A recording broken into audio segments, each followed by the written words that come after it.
लगा दिया था तुमने? हाँ लगा दी।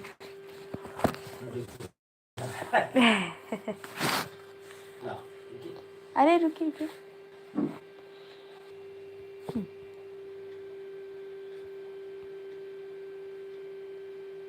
अच्छी बात यह है कि सब्सक्राइबर हमारे पूरे हैं, इसलिए हम इस पर वर्क कर रहे हैं, पता है?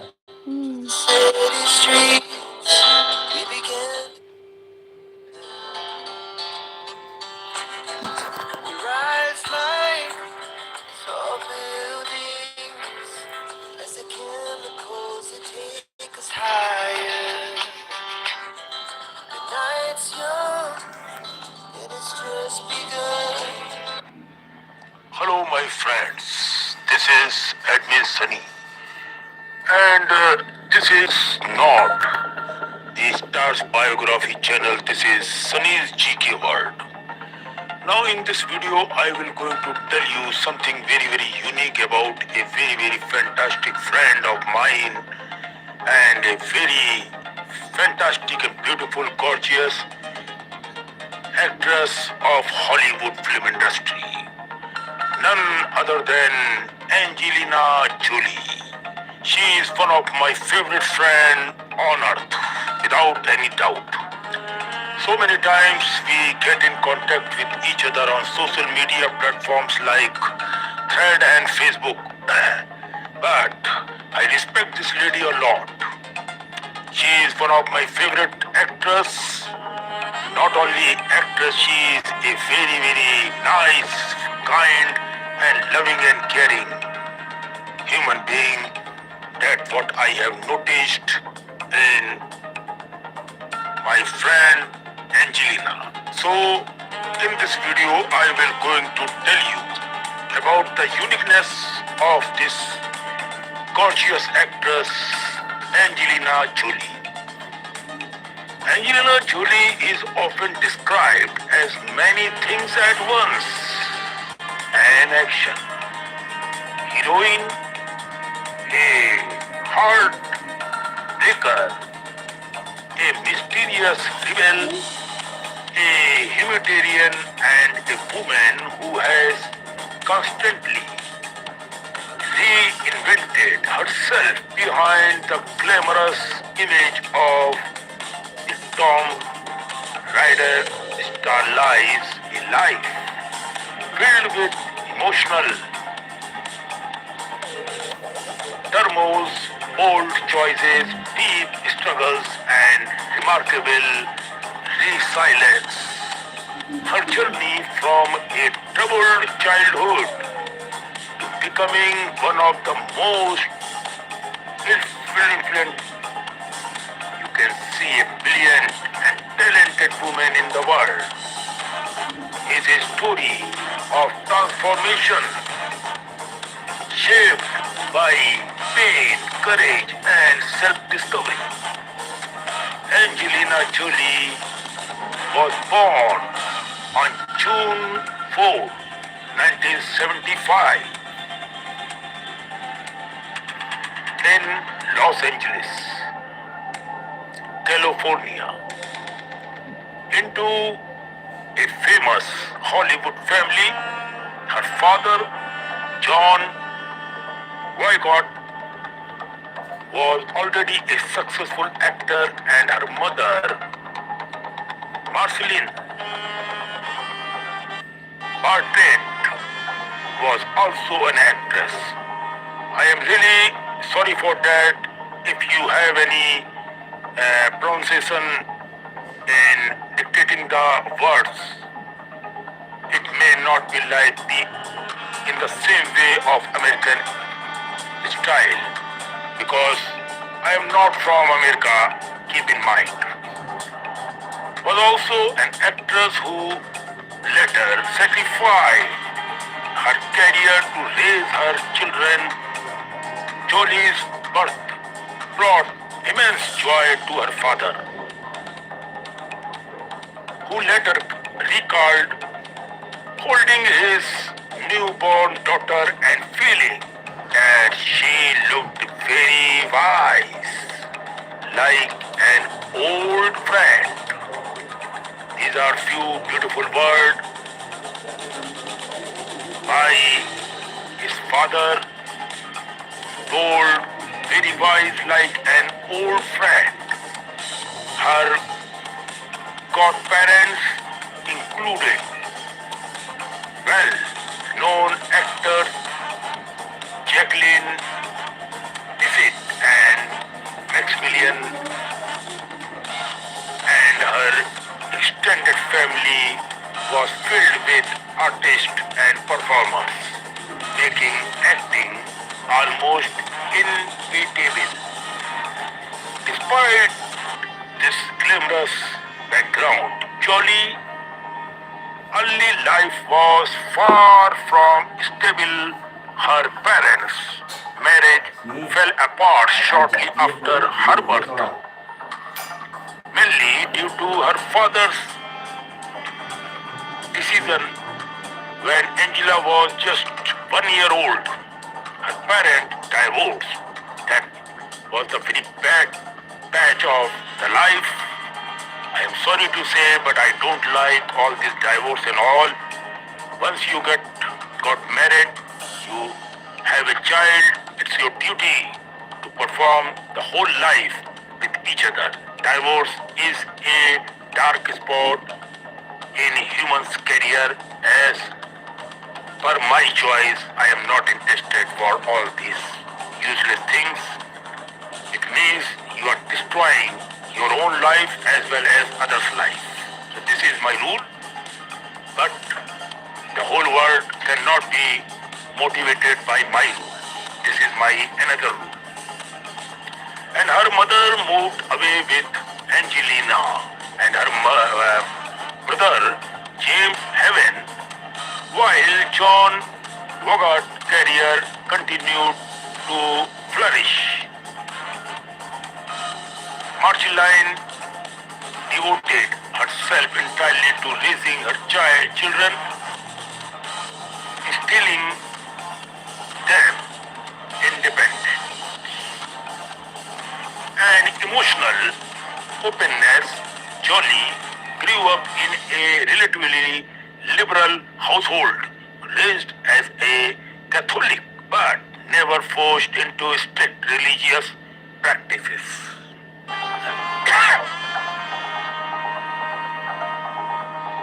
From an early age, Angelina showed signs of being unconventional and intense.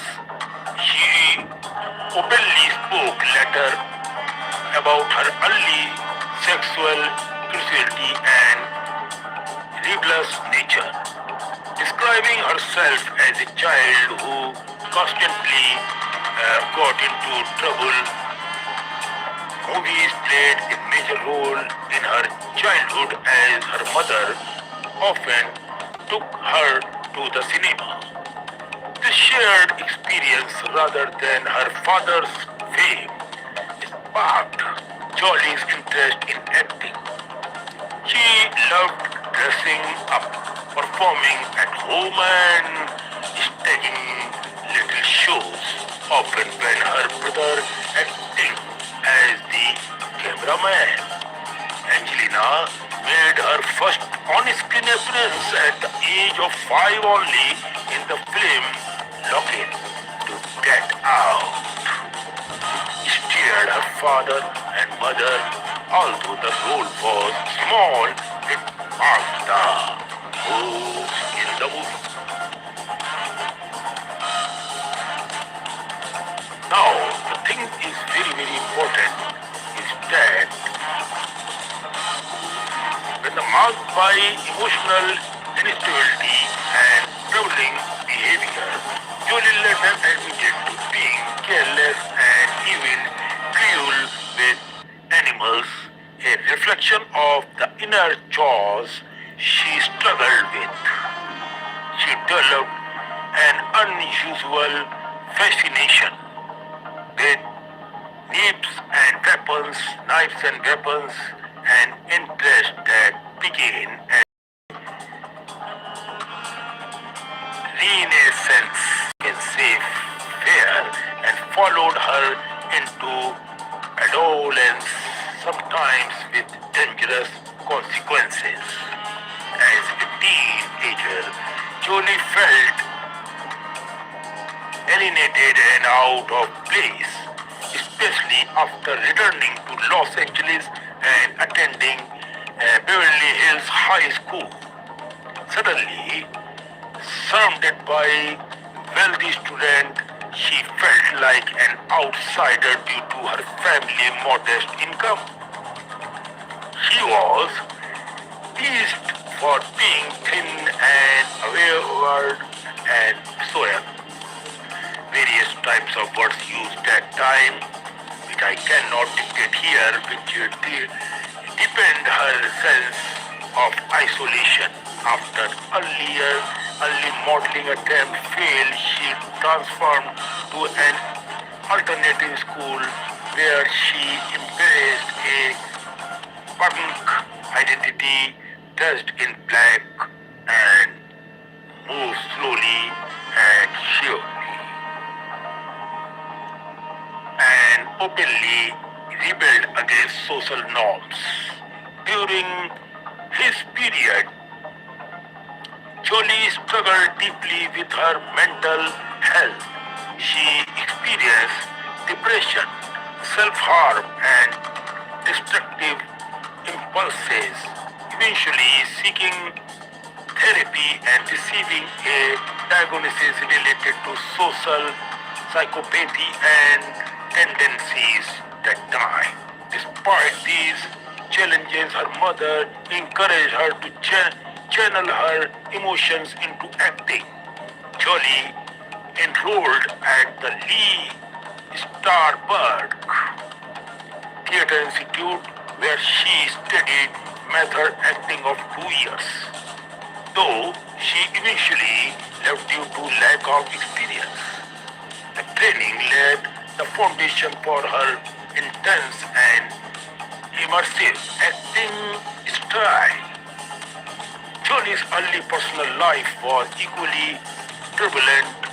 She entered a serious relationship at a very young age, and her mother allowed the couple to live together to avoid rebellion and emotional distance. By 16, Jolie began repairing her relationship with her father, who became a mentor in her acting ambitions. She briefly returned to the modeling and appeared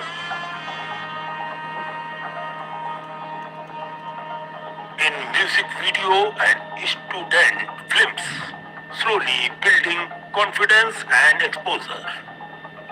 Her first major film role came in 1992 with Cyborg 2, a low-budget sci-fi sequel, you can say. Although she was excited to star in her first Hollywood lead role, but she was deeply disappointed by the final result and later described feeling physically ill after watching it. The film was a critical and commercial failure, but it marked an important turning point. Angelina dropped her father's surname and became now professionally as Angelina Jolie. This is the name she got by this sense. Now this is the important turning point. Angelina dropped her father's surname and became known professionally as Angelina Jolie. Despite setbacks, Jolie persisted. Her breakthrough came with the 1995 film Hacker, where she played a confident and charismatic hacker. Although the film initially failed at the box office, critics noticed Jolie's powerful screen presence.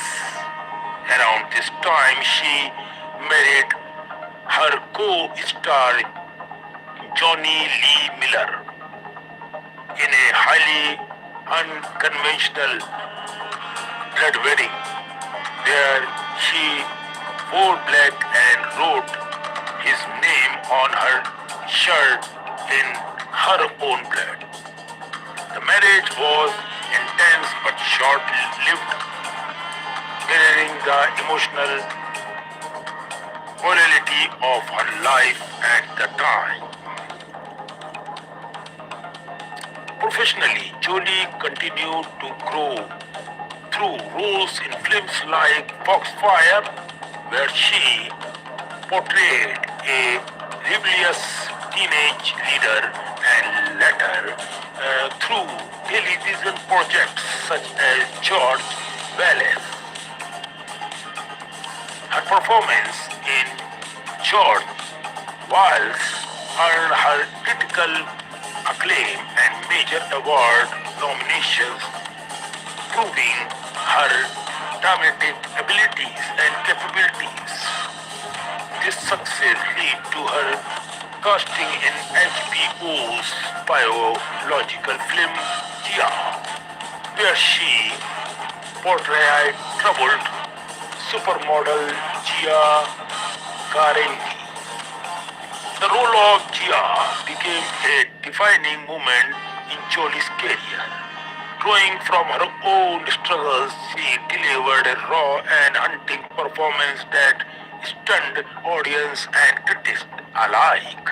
The film earned her a Golden Globe, a Screen Actor Guild Award, and this is a very, very important turning point, and Emmy nomination.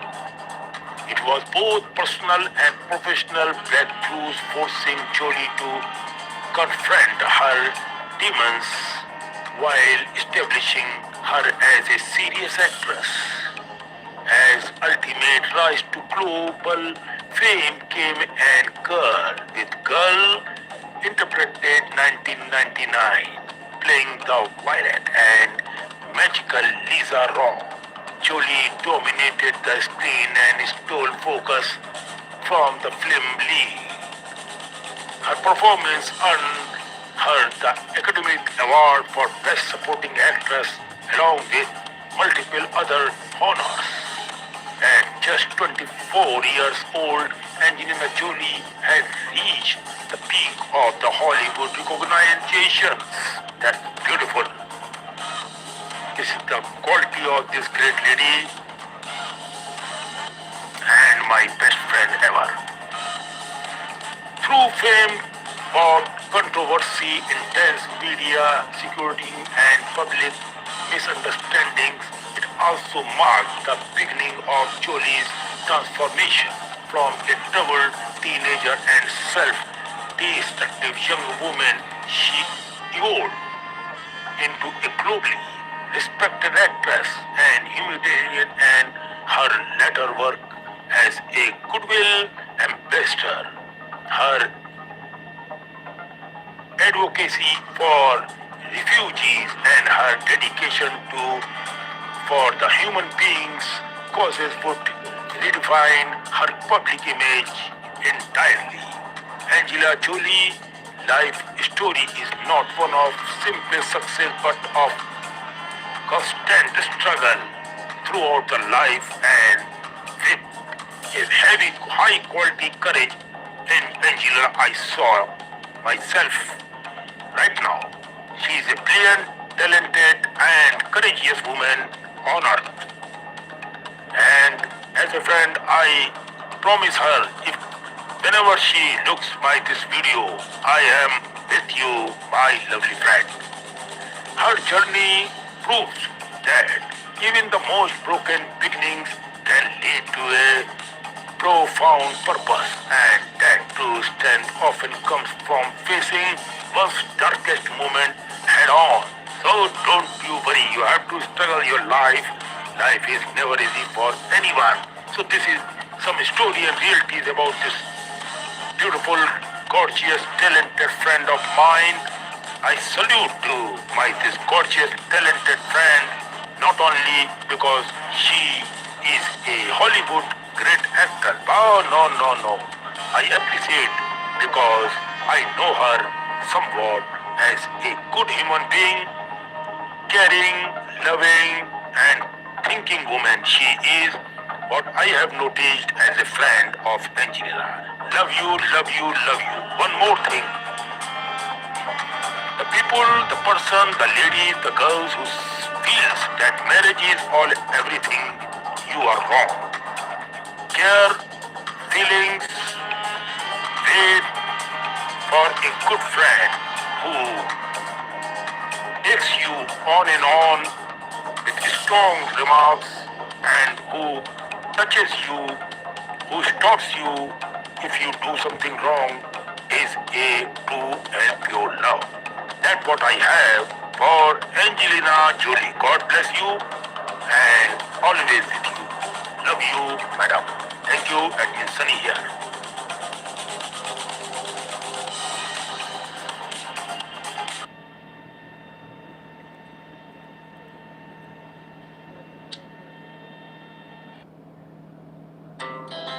Our hearts beat to the city streets. We began to feel the fire. We rise like tall buildings as the chemicals they take us higher. The night's young and it's just begun. Hello, children, you're watching.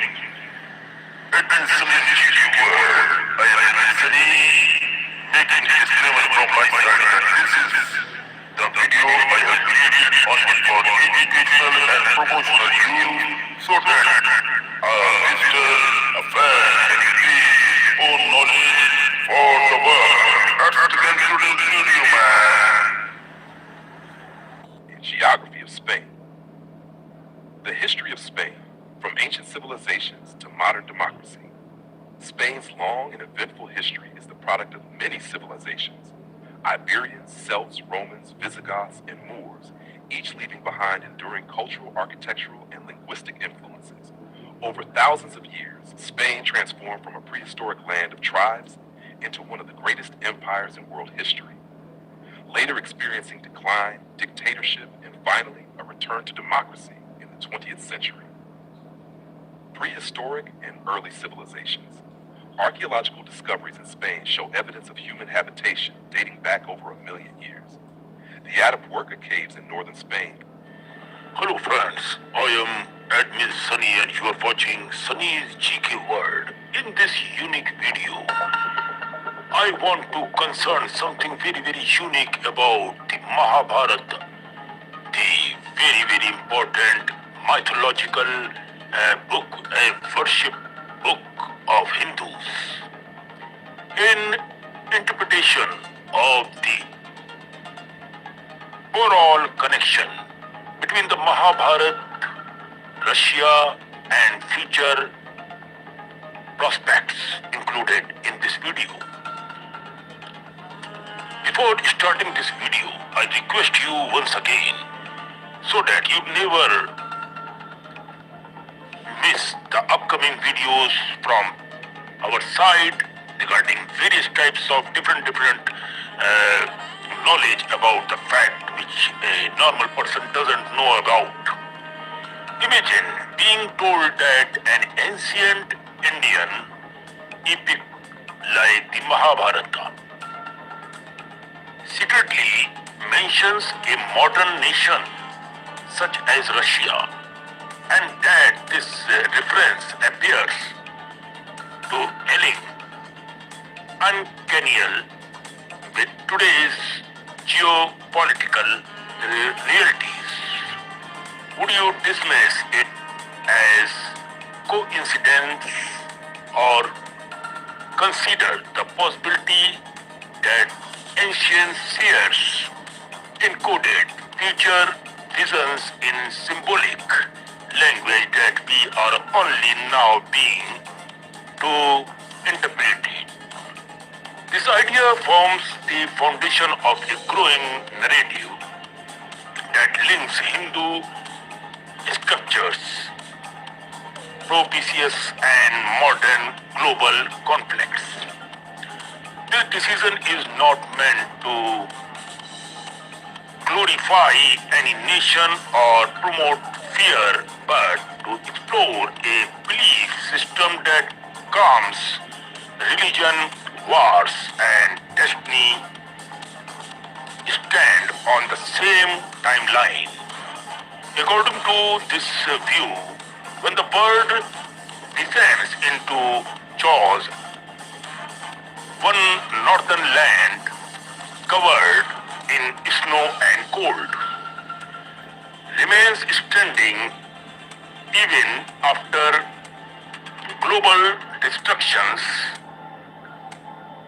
The central question raised is why. Some believe that Lord Krishna himself granted a divine boon to a northern nation, ensuring its survival during the Great War of the Kali Yuga. According to these interpretations, that nation is not India, but it's Russia. Whether this is mythology, symbolism, and speculative prophecy is open to debate, but the idea continues to fascinate many people. The Mahabharata and its global references, what are they? The Mahabharata, composed by Maharishi Vedvyas, is one of the longest and most influential epics in human history till date, consisting of nearly 100,000 verses. It is often called the fifth Ved, but people don't know, and narrates the great dramatic war between the Pandavas and the Kauravas. Beyond warfare, it explores philosophy, duty, morality, and the nature of time. Traditionally, the epic is associated with the Indian subcontinent. However, some scholars and interpreters argue that it also references distant regions and kingdoms. In the Sabha Parva Book of Assembly Hall, particularly chapter 51, a list is given of kings who attended Yudhishthira Rajasuria Yagna. Among these names is a region described as Rosha or Rusa, R-U-S-A or R-O-S-H-A, which some modern interpreters associated with present day is called as Russia. Do you understand why? This is the fact I have included this story so that to increase your knowledge regarding mythology of India and mythology of the world. This identification is not universally accepted by historians. Most academic scholars treat these names as symbolic or referring to Central Asia, Central Asian tribes, rather than modern nations, state still prominent and of the theory argued that ancient geography was far broader than commonly assumed. So, part by part, we will go through the matter. India-Russia friendship and its symbolic meaning. What's that? In modern times, India and Russia have shared a long-standing strategic partnership, from Cold War diplomacy to military and political cooperation. Russia has frequently supported India on international platforms, including at the United Nations. These historical facts are often cited by believers as evidence of an ancient karmic bond rather than mere political alignments. Some narratives suggest that this friendship predates modern politics and extends back to the era of Lord Krishna. According to legend, a northern king, sometimes named Rushk, that is R-U-S-K, or Rose, R-O-S-H, approached Lord Krishna during or after the Mahabharat war, seeking or serve dharma. Lord Krishna, preparing to leave the earlier realm, is said to have blessed the king's land, declaring that it would remain strong in Kali Yuga, means Kali Yuga, and protect righteousness when adharma peaked. Again, it is important to note that such stories do not appear clearly in critical editions of Mahabharata, but circulate in folklore, religion, tradition and later text.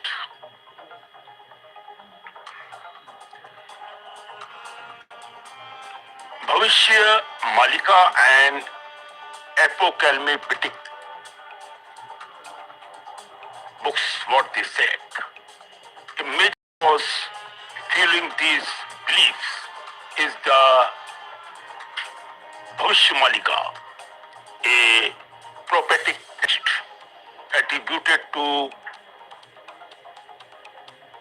Acharyanandaji Das, a 15th to 16th century Odia saint and one of the Panchashak, means 5 grand saints of Odisha. He is believed by followers to be Trikaldarshi, means who can see beyond the limit. It's a Hindi word is Trikaldarshi, or the people who has the knowledge beyond the limit is Trikal Gyani. One who can see past, present and the future. It is called as Trikaldarshi, who sees what is past, present and what will be the future. The Bhavishya Malika contains numerous prophetics and about moral decline, wars, famine, natural disasters and the eventual arrival of Kalki Avatar. Some verses are interpreted as predicting a massive global conflict resembling a third world war involving India, China, Pakistan, Europe, the Middle East and the West. According to these interpretations, the war would last several years, result in unprecedented destructions, famine and social collapse, and calm millions of lives worldwide. However, the text is believed to suggest that India and Russia would ultimately survive the devastation through, though not without suffering. So, these are the danger nations of the upcoming features what I am discussing about here in this video. Russia and India would ultimately survive the devastations through, though not without suffering. Believers argue that Russia's survival is linked to Krishna's ancient blessings, placing it as a protector of Dharma in the final stage of Kali Yuga. Archaeological and other types of claims. Supporter of the theory of an city, archaeological findings in Russia and surrounding regions, claiming the discovery of symbolic such as swastika, fire altars, and idols assembling Hindu deities.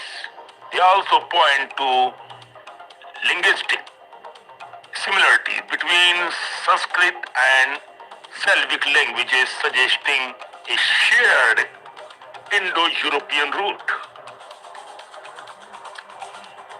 Mainstream archaeological and linguistic too acknowledge Indo-European connections but do not support the conclusion that ancient Russia was a Hindu civilization. These interpretations remain speculative and are often criticized by so many selective using evidences. Hinduism in modern Russia. In recent decades, Hindu philosophy, especially through ISKCON and the Bhagavad Gita, has gained followers in Russia, while Hindus remain a small minority. Interest in yoga, Vedanta, and Krishna consequences has increased Russian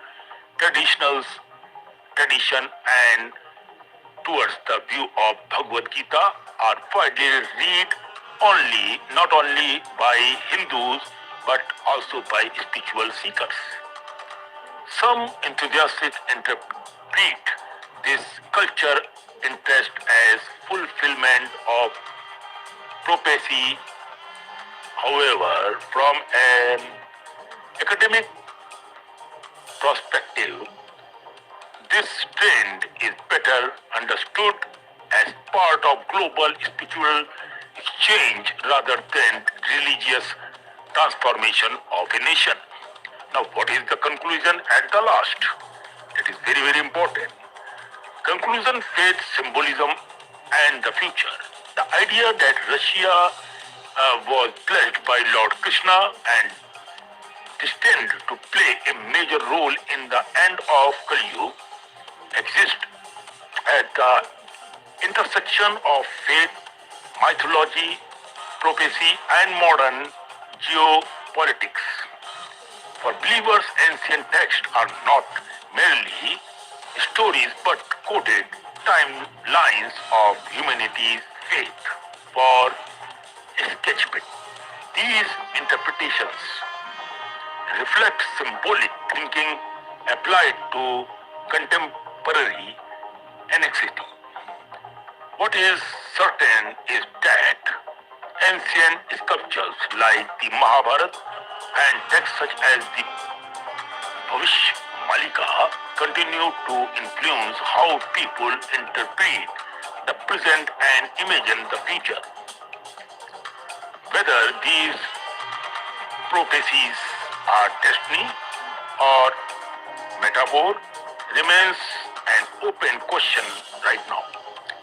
One that ultimately depends on personal beliefs rather than historical proofs.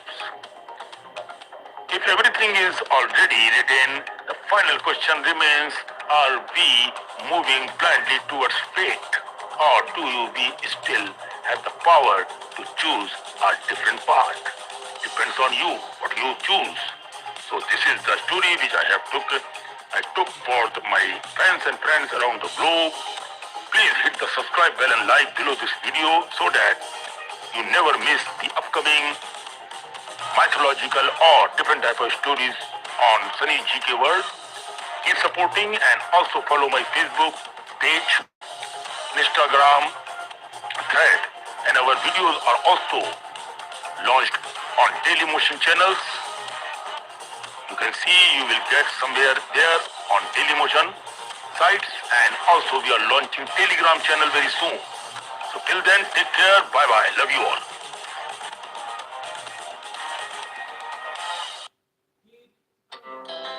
Our hearts beat to the city streets.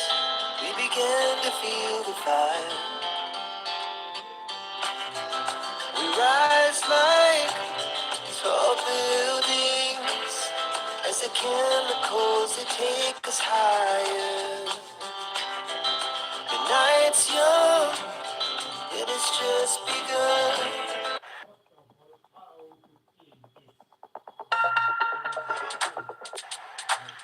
Hello ladies and gentlemen, this is admin Sunny and you are watching Sunny's GK World. Means Sunny is the channel which blogs general knowledge of the entire globe.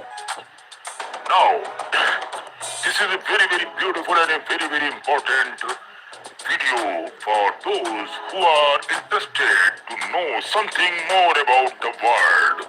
So here, that's why I have created this beautiful channel so that my all Indians, Asians and international friends get engaged to learn more in their life which they don't know at all. Now here are few human beings which are of very under painful conditions and they are leading a very tough life what the God they have received from the God.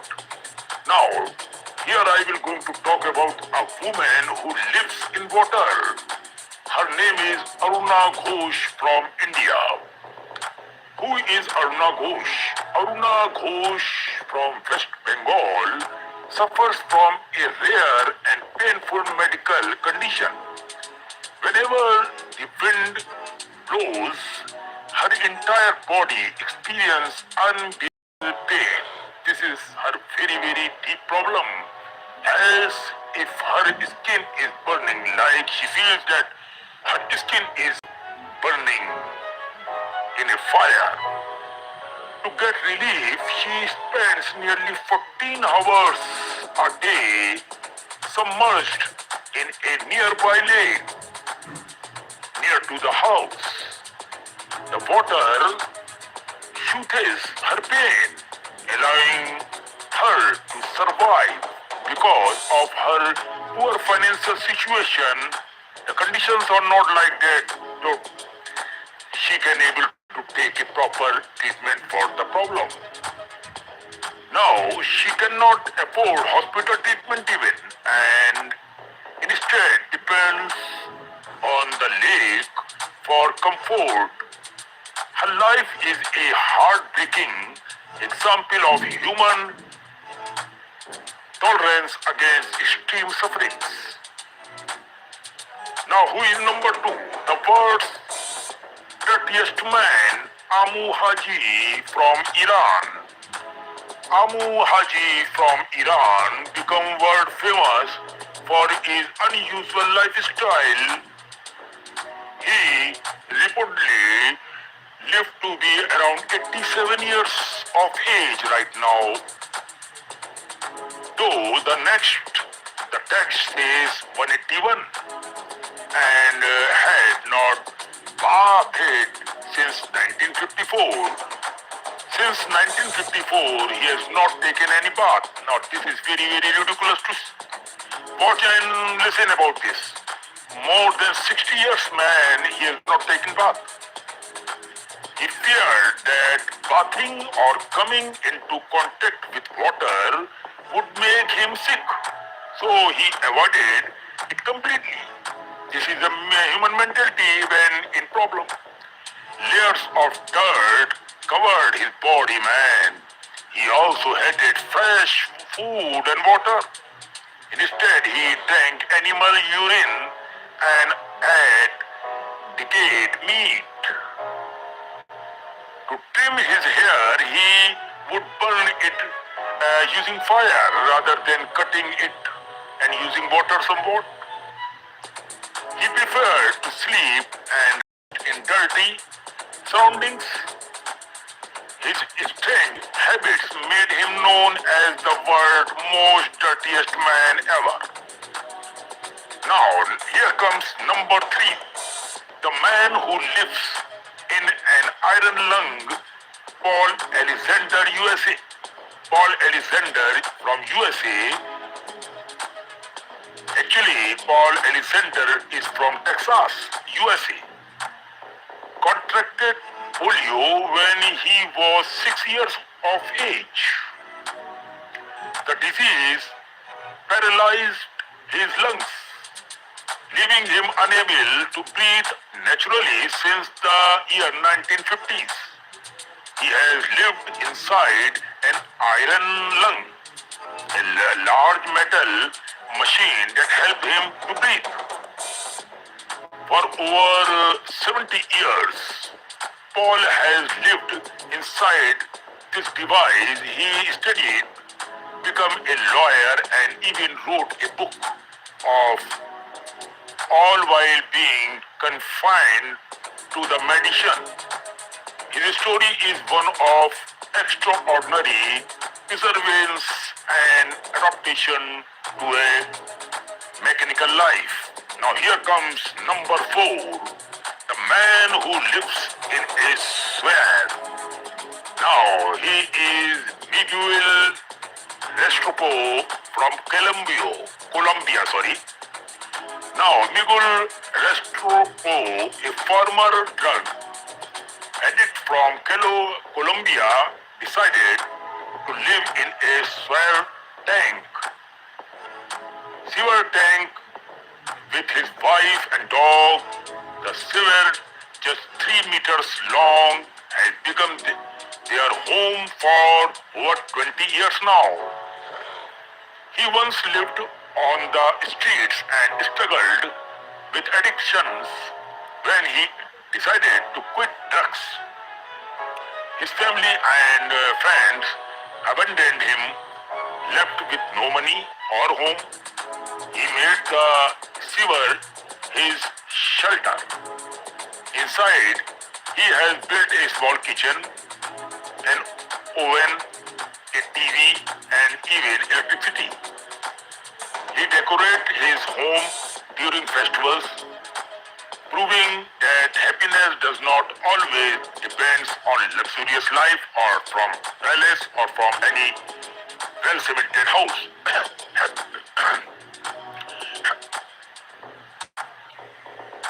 Happiness can come from any other places also if you are satisfied. Now here comes number 5, the man who raised his hand for 47 years. Sadhu Amar Bharati from India. Sadhu Amar Bharati, a Hindu holy man from Delhi, has kept one hand raised above his head since 1973, over 4 decades. He took his vow as a form of devotion to Lord Shiva and as an act of renunciation from worldly attachment. Due to keeping his hand raised for so long, the muscles have withered and the arm has become stiff and stuck in position.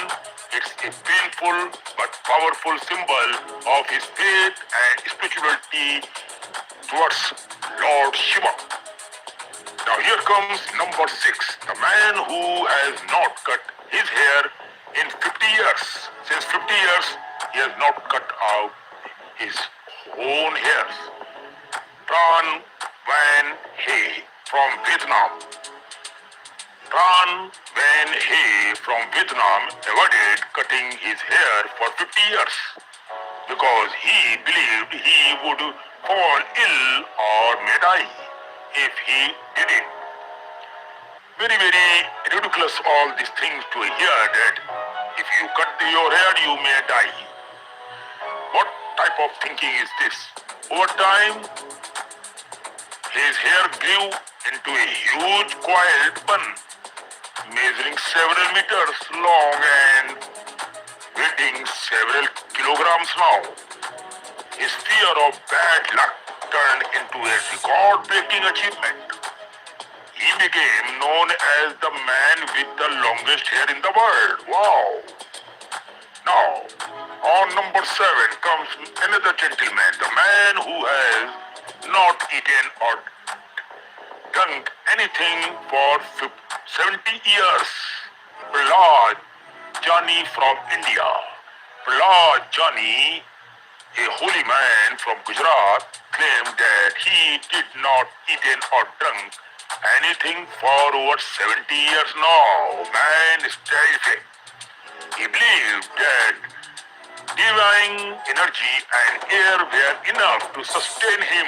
Even scientists studied him in hospital for weeks and found no evidence of food or water intake.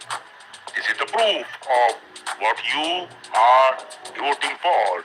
Johnny also claimed he did not urinate or defecate, saying that yoga and meditation helped him control all bodily needs. His case remains one of the great medical mysteries, man. Now, here comes number 8. The conjoined twin who lived for 66 years, Ronnie and Tony. Carry on from USA. Ronnie and Tony, you are great, man. Ronnie and Tony, carry on, were conjoined twins born in the US, United States. They shared the same abdomen and lower body. Doctor said that would not live alone. They will not live long, but they defied all expectations and lived 66 years. How medical failed us for saying that they will not live long. Where is that doctor? Then why are you saying if you are a doctor, you are not a God man? This is my interpretation for any doctor in the world. God has given, he will prove not any doctor. You doctors only examine. You cannot be forecast, okay? Setting a world record for the longest living conjoined twins in the world. They performed in very seriously during their youth and later become local celebrities for their resilience and cheerful attitude towards their life. Beautiful, very nice. I like it. What can doctor do? Doctor is not God man. Number 9 comes the girl who lives in a plastic tub. Rehma Haruna from Nigeria. Rehman Haruna from Nigeria was born healthy, but at 6 months old, a mysterious illness stopped the growth of her limbs. Her arms and legs moves, leaving her unable to move. Since then, she lived her entire life in a plastic tub, which her family used to carry her from one place to another place. Despite her condition, she smiled and dreamed of owning a small grocery store. Wow! Her story inspired millions worldwide before she sadly passed away at the age of 19. So sorry for that. God will give you another chance, another life. My wishes, my prayer for this beautiful girl. So don't worry, I pray for your soul and in sunny here. Don't you worry. The man who lives alone in Antarctica is Alan, Antarctic researcher. Finally, there Alan, a man who lives entirely alone in Antarctica, one of the coldest and most desolated place on earth. He worked as a researcher or station keeper, surrounded only by snow and ice. No trees there, no animals there, and no other human for hundreds of miles from the area. Despite the dislocation, Alan finds peace in his saluted areas and you can say solitude and has adapted to life in one of the hottest environment on the planet. Now, these are 10 gentlemen about which I have talked about. Now, the conclusion here is this story shows that the world is full of incredible and unusual individuals who live in ways most of us can't imagine, man. Where by choice, by faith, by circumstances, or by illness, each one of them teaches a unique lesson. Aruna reminds us of strength in pain. Number two, Amu Haji of defense against norms. Number three, Paul Alexander of courage in limitations. Now, next one is Miguel Restropo of hope is poverty. Another one is Amar Arati of spiritual devotion. Dan Van Hay of faith in superstitions and Prahlad Jani of mystery beyond science. Ronnie and Donnie, the two brothers of brotherhood in unity. Rahma Haruna of acceptance and the grace. Alan of endurance in loneliness. We are living testaments being to how was. He said it is a dramatic lifestyle and it goes like that with the God has provided. This is Admin Sunny saying goodbye to all my fans and friends who are watching my video. Before leaving this video, I only request to hit the subscribe bell and like under this video so that you never lose the upcoming another story on this channel, and make sure to hit the subscribe bell and like on my all other music channel, also movie channel. Sunny's Explain Movie channel is just launched so that you can understand the movie story fully in my style. Thank you so much for watching this video and make sure to follow the Facebook page, Instagram page, Thread page, and take care of yourself. Bye. Hello ladies and gentlemen, I hope you loved this video. Before leaving the video, I request you once again to hit the subscribe bell and like under this video and share this video link and the link of the channel on WhatsApp group, Facebook, Instagram, Pinterest group so that others get the same knowledge as you got. Thank you so much. Keep loving the world and keep supporting.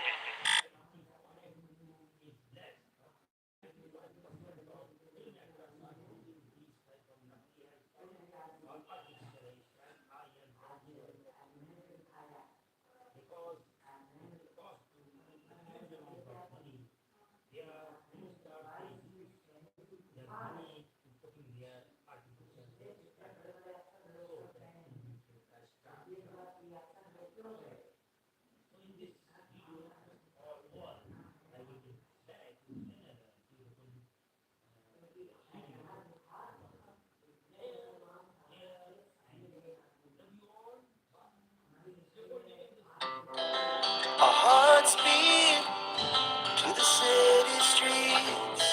We began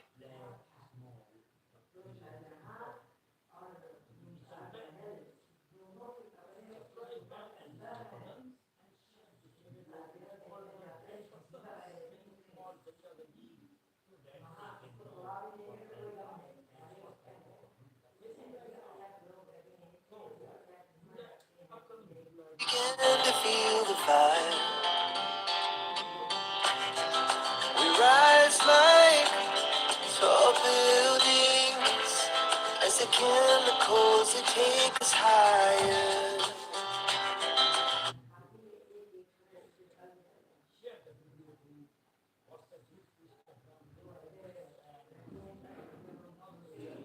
The night's young, it has just begun. Hello ladies and gentlemen, you are watching Admin Sunny TV World. I am Admin Sunny. stating disclaimer from my side that this is the video I have created only for educational and promotional use so that visitors, fans can increase his own knowledge for the world. That's the concluding video, man. Geography of Spain. The history of Spain, from ancient civilizations to modern democracy. Spain's long and eventful history is the product of many civilizations. Iberians, Celts, Romans, Visigoths, and Moors, each leaving behind enduring cultural, architectural, and linguistic influences. Over thousands of years, Spain transformed from a prehistoric land of tribes into one of the greatest empires in world history.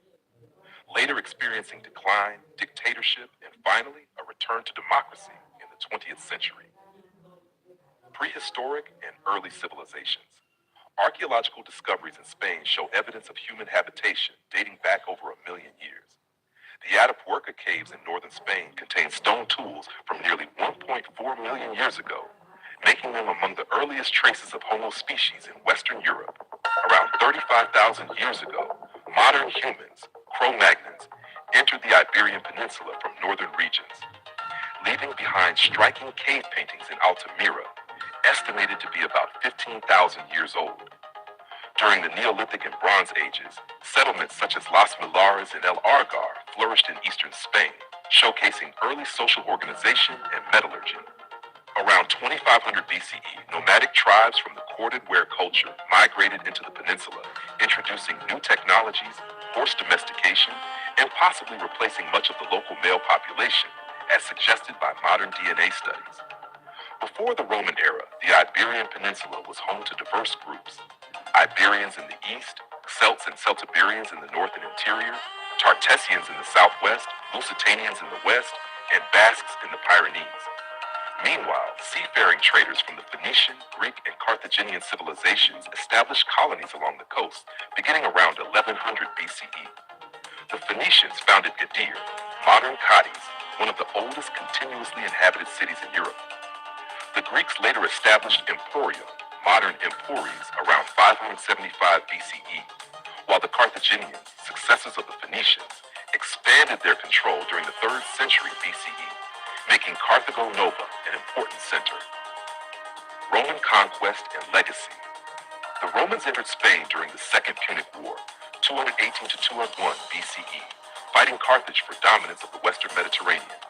By 26 BCE, Rome had expelled the Carthaginians and began a long process of conquest, completed by 19 BCE under Emperor Augustus. Roman rule transformed Hispania, as Spain was then called. Roads, cities, aqueducts, and laws spread across the peninsula.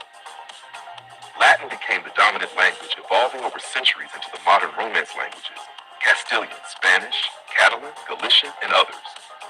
Hispania produced notable Romans, such as the philosopher Seneca, the poet Lucan, and the Emperor Trajan. Visigothic kingdom. After the collapse of the Roman Empire, the Visigoths, a Germanic tribe, established a kingdom in Spain in the 5th century CE, with Toledo as its capital. The Visigoths preserved many Roman institutions and legal systems, most famously codified in the Liber Judiciorum, 654 CE, a law book that influenced Spanish jurisprudence for centuries. The Visigoths adopted Roman culture and Christianity, creating a relatively unified kingdom. However, internal divisions weakened them, paving the way for a new conqueror from across the sea. Hashed Muslim Constant al-Andalus. In 711 CE, Muslim forces from North Africa, under the Umayyad Caliphate, invaded and defeated the Visigoths. This began nearly 8 centuries of Islamic presence in the Iberian Peninsula, known as Al-Andalus. Under Muslim rule, Spain became a center of learning, architecture, and science. Cities like Cordoba, Granada, and Seville became symbols of cultural brilliance, where Muslims, Christians, and Jews coexisted and exchanged ideas.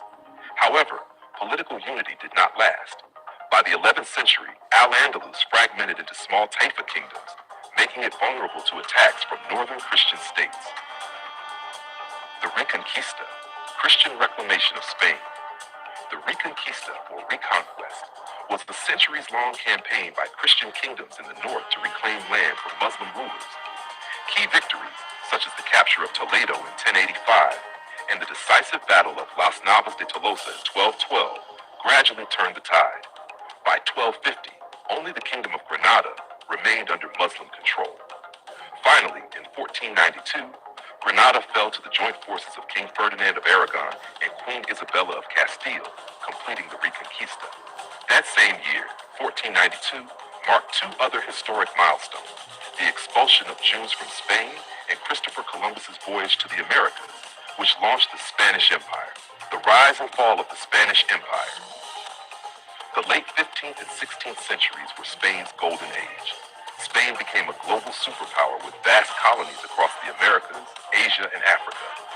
The riches of gold and silver from the New World fueled its economy and financed monumental art and architecture. The reigns of Charles I, Emperor Charles V, and Philip II marked the height of Spanish influence, with Madrid established as the capital in 1561.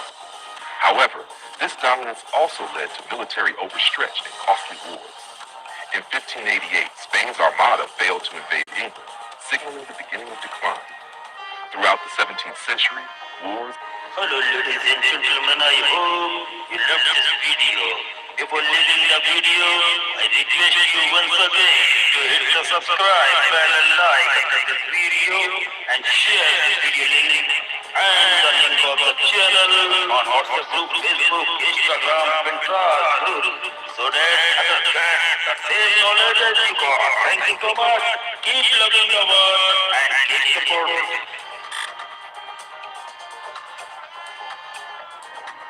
Napoleonic era and 19th century turmoil. In 1808, Napoleon invaded Spain, installing his brother Joseph Bonaparte as king.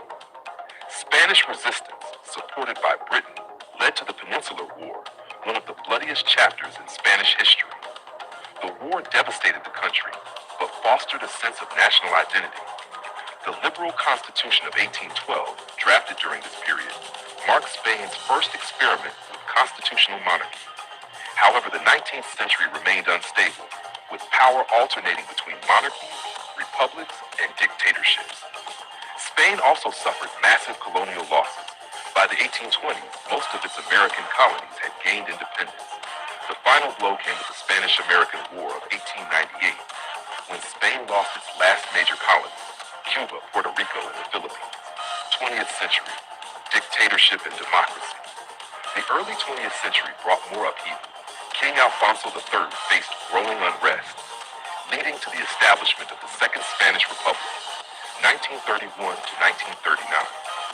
A political division between left-wing Republicans and right-wing nationalists erupted into the Spanish Civil War, 1936 to 1939. General Francisco Franco, supported by Nazi Germany and Fascist Italy, emerged victorious and ruled as a dictator until his death in 1975. Franco's regime was marked by censorship, repression, and centralized control, but also modernization and economic growth in later decades. After Franco's death, King Juan Carlos I restored the monarchy and guided Spain toward democracy. The 1978 Constitution established Spain as a parliamentary democracy with a constitutional monarchy. This transition, known as the Spanish Transition, became a global model for peaceful democratization. Spain joined the European Economic Community, now the EU, in 1986 and adopted the euro in 1998, strengthening its position in Europe. In 2014, King Juan Carlos abdicated in favor of his son, King Felipe VI, who continues to reign today. Language and culture. Spain's linguistic diversity reflects its complex history. While Castilian Spanish is the official national language, several regions have co-official languages. Catalan in Catalonia and the Balearic Islands, Valencian in Valencia, Galician in Galicia, Basque Euskera in the Basque Country and parts of Navarre. Except for Basque, all are Romance languages derived from Latin. These languages thrive in media, education, and literature, embodying Spain's cultural pluralism.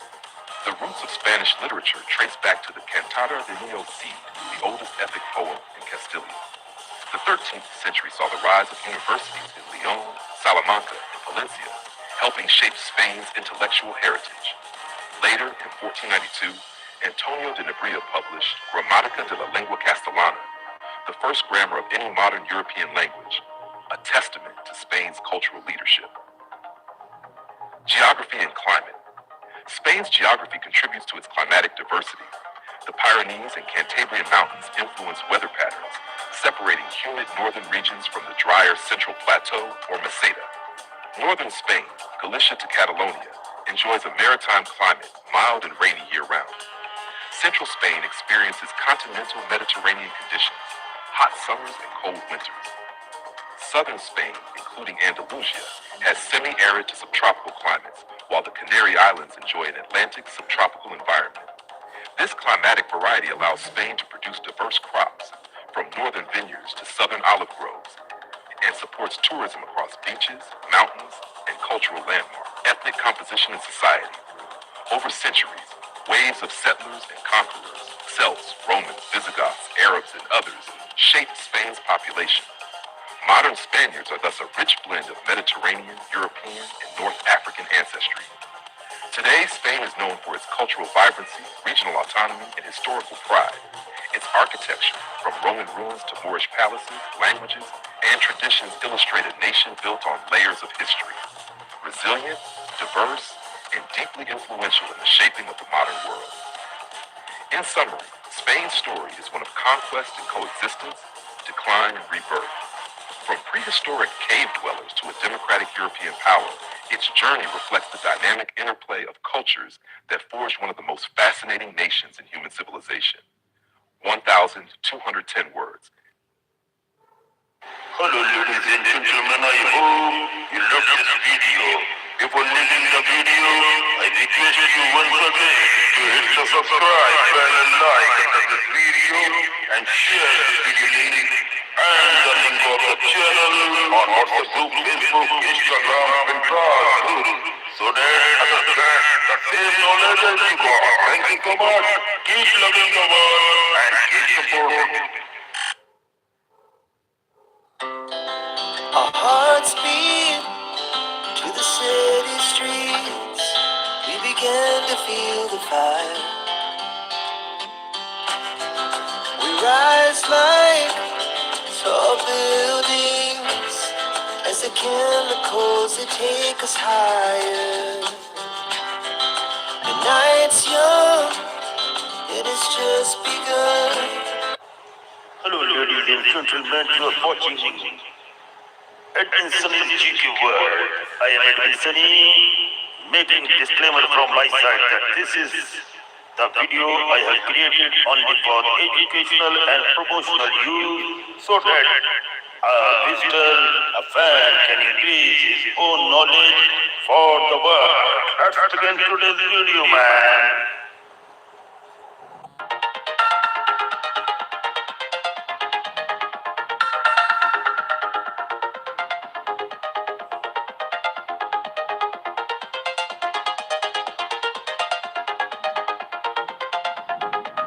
Architecture, purpose, and cultural significance. The Great Wall of China, a monument of history, defense, and civilization. The Great Wall of China is not a single continuous structure, but rather a remarkable series of walls and fortifications built over a span of more than 2,300 years. Its purpose was primarily defensive, to protect the agricultural heartlands of northern China from the raids and invasions of nomadic tribes from the steppes of Mongolia. Beyond its practical function, however, the wall became a powerful symbol of Chinese unity, strength, and endurance. Declared a UNESCO World Heritage Site in 1987, it remains one of the most iconic landmarks of human civilization. Early construction. Fragmented walls of the Warring States, 7th century BCE to 3rd century BCE. The story of the Great Wall begins in the 7th century BCE, when China was divided into small rival kingdoms. These states were constantly threatened not only by each other, but also by nomadic groups from the north, such as the Donghu and the Xiongnu. Chu State, one of the first to build defensive barriers. It created the so-called Square Wall, designed to protect its northern capital and territory. Qi State constructed large defensive embankments using rivers, hills, and man-made walls. The Qi Wall stretched to the Yellow Sea, built with tamped earth and stone. Yan State erected two defensive lines, the Northern Wall and the Yishui Wall, against nomadic threats in rival states like Qi and Zhao. Zhao, Wei, and Zheng states each developed their own wall systems, often using rammed earth technology. These fortifications were less about unifying China and more about regional defense. Thus, by the 4th century BCE, northern China was already a patchwork of defensive walls, which would later form the foundation for the imperial Great Wall. The Qin dynasty, 221 to 206 BCE, first unification of the wall.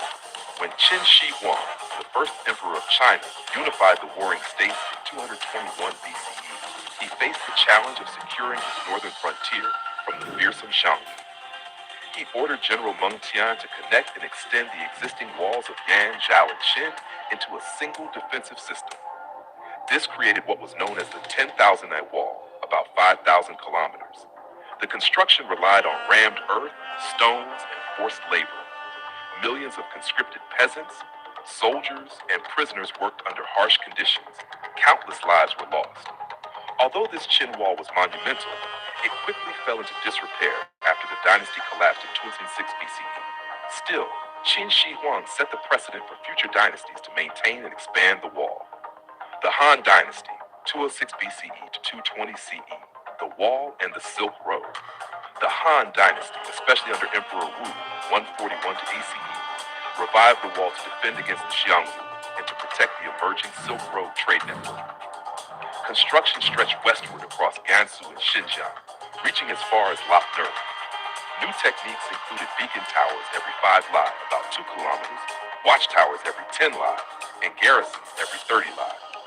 The wall not only provided security, but also regulated trade, migration, and taxation along the Silk Road.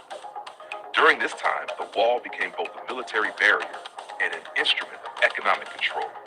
From the northern dynasties to the Yuan dynasty, 3rd to 14th century.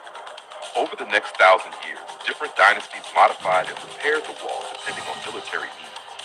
Northern Wei, 386 to 534 CE, built long stretches to defend against Ruren and Khitan tribes. Northern Qi, 550 to 5577 CE, carried out massive construction projects with over 1.8 million workers, extending the wall nearly 900 miles. Sui Dynasty, 581 to 618 CE, ordered 7 major repairs in less than 40 years.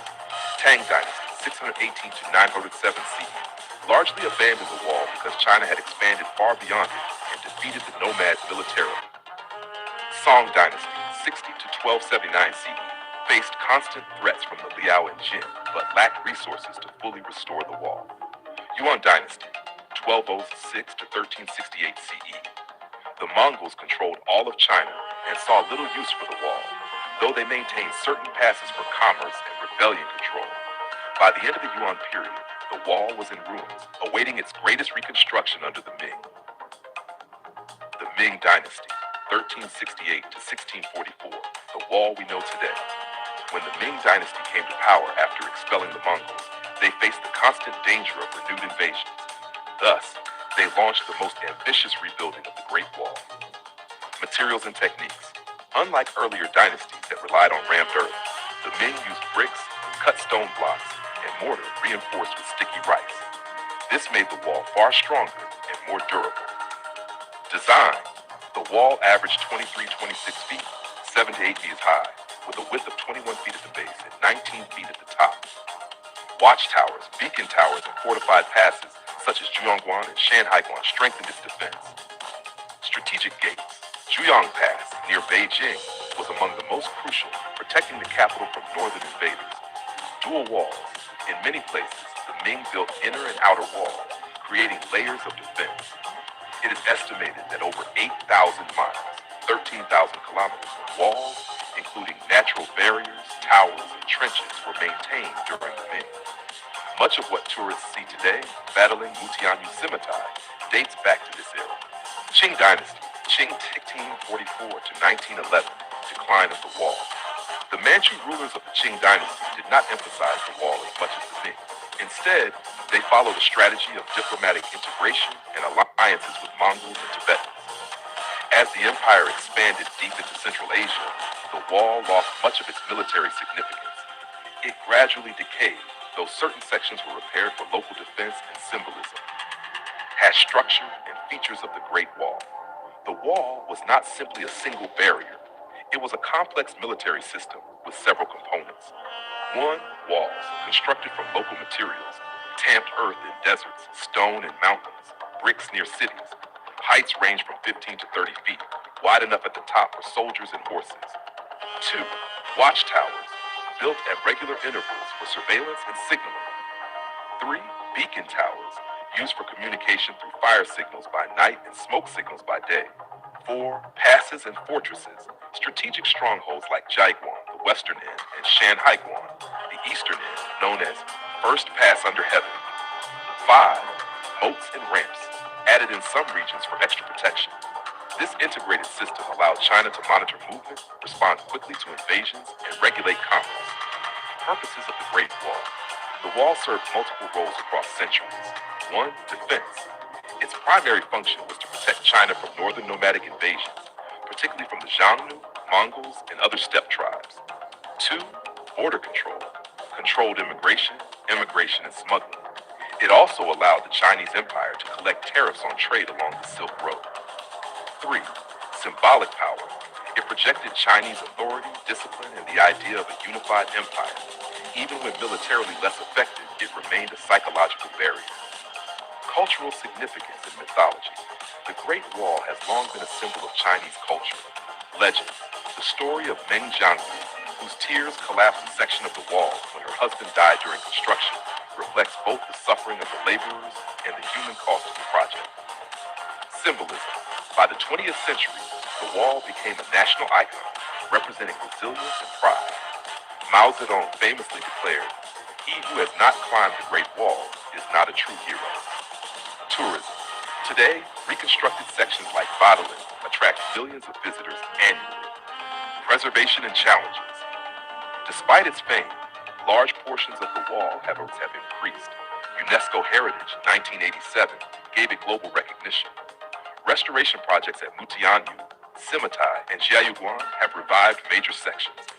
Laws now protect the wall from further damage, though illegal construction and tourism pressures remain challenges. Conclusion.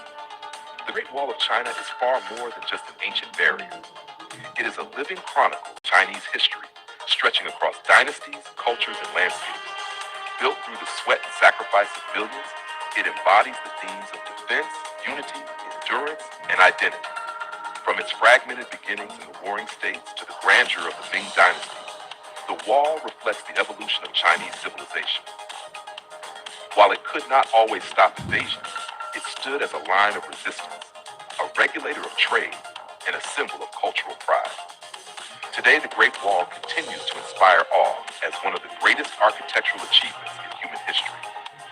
Standing on its ancient stones, one feels not only the weight of centuries, but also the Hello ladies and gentlemen, I hope you loved this video. Before leaving the video, I request you once again to hit the subscribe button and like after this video and share this video link and the link of the channel on WhatsApp group, Facebook, Instagram, Pinterest group so that others get the same knowledge as you got. Thank you so much. Keep loving the world and keep supporting. Our hearts beat to the city streets.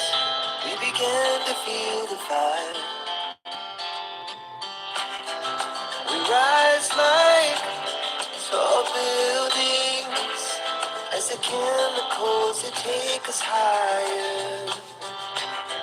The night's young, yet it's just begun. Hello ladies and gentlemen, you are watching Edwin Sunil GQ World. I am Edwin Sunny, making disclaimer from my side that this is the video I have created only for educational and promotional use so that a visitor, a fan can increase his own knowledge for the world. Let's begin today's video, man. The History and Geography of Georgia, created by Admin Sunny for educational purpose only to grow your knowledge about the world. Introduction. The country of Georgia is a small but historically rich nation located at the crossroads of Eastern Europe and Western Asia, nestled in the South Caucasus region. Despite its modest size, Georgia's history is deeply fascinating, stretching back thousands of years to the prehistoric era. It has been shaped by powerful kingdoms, foreign invasions, golden ages, and modern struggles for independence. Alongside its history, Georgia also boasts breathtaking landscapes, diverse climates, rich flora and fauna, and a vibrant culture that reflects centuries of interaction with neighboring civilizations. This article will explore Georgia's story in detail, from ancient kingdoms to the modern republic, while also highlighting its geography, people, and environment. Ancient Georgia, prehistory, 4th century AD. The lands of present-day Georgia hold some of the earliest evidence of human civilization. Archaeological discoveries reveal winemaking. Georgia is often called the birthplace of wine, with evidence of winemaking dating back over 8,000 years. Gold and textiles. Ancient mines and weaving tools prove the region was advanced in metallurgy and fabric production. By the classical era, two important kingdoms emerged. One, Colchis, located in the fertile Colchida lowland, famous for the Greek myth of Jason and the Argonauts seeking the Golden Fleece. Two, Iberia, Kartli, situated in eastern Georgia, playing a crucial role in shaping the Georgian national identity. A turning point came in the early 4th century, when Georgia became one of the very first countries in the world to adopt Christianity as the state religion. This faith bound the Georgian people together and influenced their language, literature, and culture for centuries. Unified Georgian kingdom and golden age, 11th to 13th centuries. In 1008 AD, Georgia was unified under the Bagrationi dynasty, which laid the foundation for a strong and centralized kingdom. King David IV, David the Builder, 1089 to 1125, expanded Georgia, defeated invaders, and promoted cultural revival. Queen Tamar the Great, 1184 to 1213, one of the most celebrated rulers in Georgian history, oversaw the peak of Georgia's golden age. Under her reign, Georgia expanded its borders, fostered trade, built magnificent churches and fortresses, and became a center of art and literature. This era marked Georgia as a powerful kingdom in the Caucasus, respected by neighbors and feared by rivals. Decline in foreign domination, 15th to 19th centuries. From the 15th century onward, Georgia's power began to decline due to both internal divisions and external threats. Mongols invaded during the 13th century, weakening the kingdom. Later, the Ottoman Empire and Persian Empire competed for influence, often dividing Georgia into smaller, weaker principalities. By the early 19th century, unable to resist stronger powers, Ladies and gentlemen, I'm sure that you are getting good knowledge about the world and keep on enjoying. Only one thing I want, just hit the subscribe button live below this video. Keep on enjoying the videos for lifetime. Georgia gradually came under the control of the Russian Empire. In 1801, eastern Georgia was officially annexed, followed by other regions in later years. Brief independence in Soviet era, 20th century. The 20th century brought dramatic changes. After the Russian Revolution, 1917, Georgia declared independence in 1918 and established the Democratic Republic of Georgia. However, this freedom was short-lived. In 1921, the Red Army invaded, and Georgia was incorporated into the Soviet Union. During the Soviet era, Georgia developed industries, education, and infrastructure, but political freedoms were suppressed. Modern Georgia, 1991 present.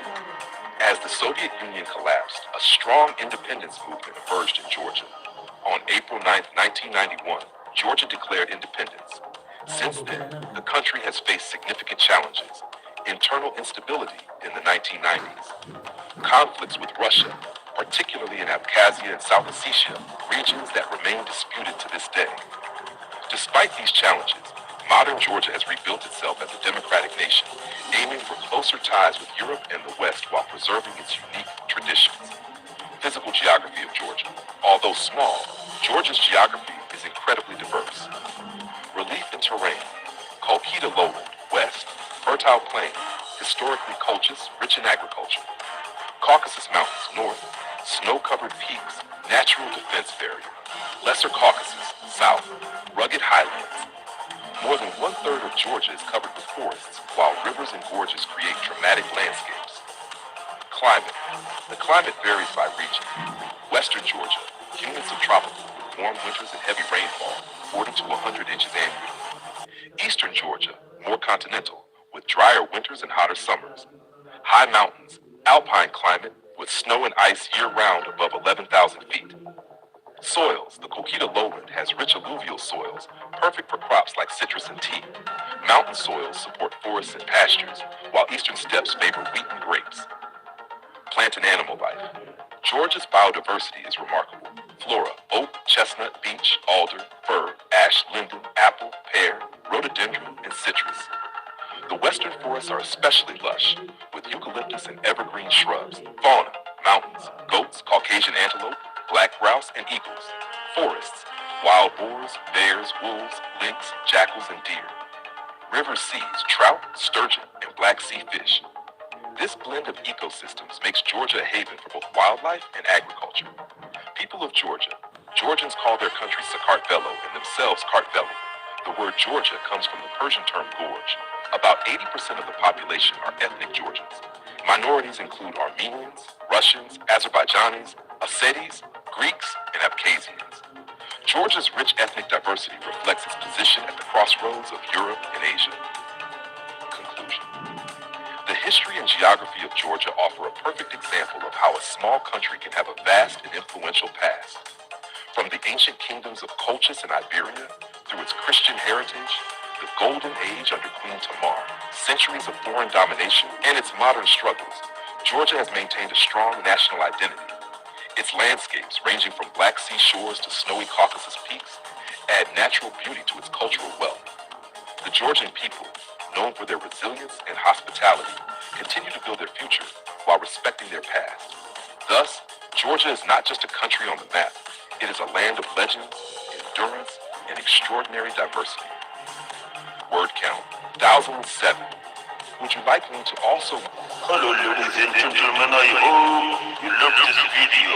Before leaving the video, I request you once again to hit the subscribe bell and like this video and share this video link and the link of the channel on WhatsApp group, Facebook, Instagram, and group so that others get the same knowledge as you got. Thank you so much. Keep loving the world and keep supporting. Our hearts beat to the city streets. We began to feel the fire. We rise like tall buildings as the chemicals that take us higher. The night's young, it has just begun. Hello ladies and gentlemen, you are watching Edwin Sunny's GQ World. I am Edwin Sunny, making disclaimer from my side that this is the video I have created only for educational and promotional use so that a visitor, a fan can increase his own knowledge for the world. Let's begin today's video, man. 1,000 words. This video is created by Admin Sunny, only for educational use. Singapore's story is a fascinating journey of transformation, from a small fishing village to a powerful global city-state. Situated at the southern tip of the Malay Peninsula, Singapore has always had strategic importance. Over centuries, it evolved from a humble trading port known as Temasek to a modern, independent nation. Early beginnings, the age of Temasek.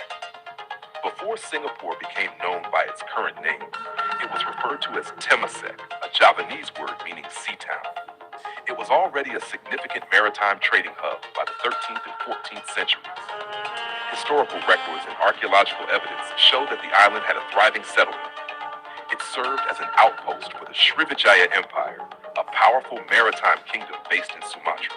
In the 14th century, Temasek appeared in Chinese traveler Wang Dayuan's writings, which describe it as a busy port. In fact, around the year 1349, about 70 Siamese warboats attempted to conquer Temasek, proving its growing importance. The Javanese Majapahit Empire also listed it among their conquered territories in the poem Nagarakagni, 1365. Eventually, the trading significance of Temasek declined, especially after the rise of the port of Malacca. However, its location remained highly valuable. The legend of Singapore, the name Singapore, meaning Lion City, is believed to have originated in the 14th century. According to the Malay chronicle, Sejarah Melayu, a Srivijayan prince named Sri Tribuana landed on the island and saw a strange creature he thought was a lion. Taking it as a good omen, he named the city Singapore.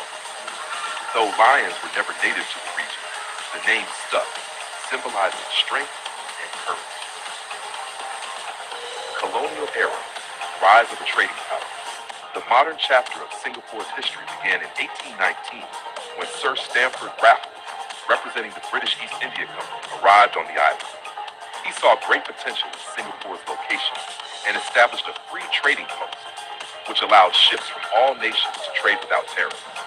By 1824, the British had formal control over Singapore after a treaty with the Sultan of Johor. It became part of the Straits Settlements in 1826, along with Penang and Malacca. In 1867, Singapore became a British crown colony, meaning it was directly governed by London. Due to its free port policy and strategic location on the Strait of Malacca, Singapore quickly grew into a major hub for shipping, trade, and immigration. People from China, India, the Malay Archipelago, and Europe arrived to settle, trade, and work. World War II and Japanese occupation. Singapore's reputation as an impregnable fortress was shattered during World War II. In February 1942, Japanese forces invaded and defeated the British Army, taking control of the island. They renamed it Sionan II, meaning Light of the South. The Japanese occupation lasted until 1945 and was one of the darkest periods in Singapore's history. Thousands of people, especially Chinese civilians, were killed during the Suk Ching massacre. Food shortages, fear, and oppression defined this period. After Japan's defeat, the British returned, but confidence in colonial rule was broken. Road to independence. In 1959, Singapore achieved partial self-governance under British rule. Lee Kuan Yew became the first prime minister. His People's Action Party, PAP, aimed to build a modern, prosperous state. In 1963, Singapore joined Malaysia, along with Malaya, Sabah, and Sarawak, in hopes of achieving greater economic and political stability. However, the union was short-lived. There were deep differences, including political disagreements, ethnic tensions, and economic rivalries. On August 9, 1965, Singapore was expelled from Malaysia, becoming an independent nation. It was a painful moment, and Prime Minister Lee Kuan Yew broke into tears during the televised announcement. Building a nation, struggles and successes. In 1965, Singapore faced massive challenges. No natural resources, high unemployment, housing shortages, ethnic divisions among Chinese, Malays, and Indians, lack of a standing army. Yet, through strong leadership, sound policies, and strict governance, the country transformed rapidly. The Housing and Development Board, HDB, was created to provide affordable public housing. Education and healthcare were expanded. The economy was industrialized. Foreign investment was welcomed. English was adopted as the working language to unite communities and connect with the world. Economic miracle. Singapore's transformation is often called an economic miracle. From the 1970s onward, it shifted from labor-intensive industries to high-tech sectors. The port remained vital, but the country also became a leader in banking, finance, electronics, biotechnology, and tourism. Today, Singapore is one of the richest countries per capita in the world, ranked among the top 5 busiest ports, a major financial hub in Asia, known for its cleanliness, safety, and governance. Modern Singapore, a global city. In the present day, Singapore is a model of urban planning, governance, and economic growth. It is famous for Changi Airport, consistently ranked the world's best, Marina Bay Sands, an iconic hotel and entertainment complex, multicultural society with harmony among Chinese, Malays, Indians, and others, education system considered among the best globally, green initiatives, city in a garden with extensive greenery and sustainable architecture. Despite being a small island with limited land and resources, Singapore has become one of the most advanced and respected nations. Key takeaways from Singapore's history. Geography matters. Its location education helped it become a trading hub. Leadership is crucial. Visionary leadership by Lee Kuan Yew and others helped build the nation. Multicultural harmony. Singapore promotes racial and religious tolerance, critical for peace. Innovation and education. Investing in people and technology propelled its growth. Final words. From a fishing village to a colonial port, from war-torn occupation to a powerhouse economy, Singapore's history is a story of resilience, transformation, and hope. This educational video was created by Admin Sunny to help you understand how a small island with big dreams became one of the most successful countries in the world. Don't forget to click subscribe and the bell icon so you never miss our upcoming educational videos. Also, share this video link in your WhatsApp groups, school groups, and with friends and family. Thank you for watching. Hello ladies and gentlemen, I hope you loved this video.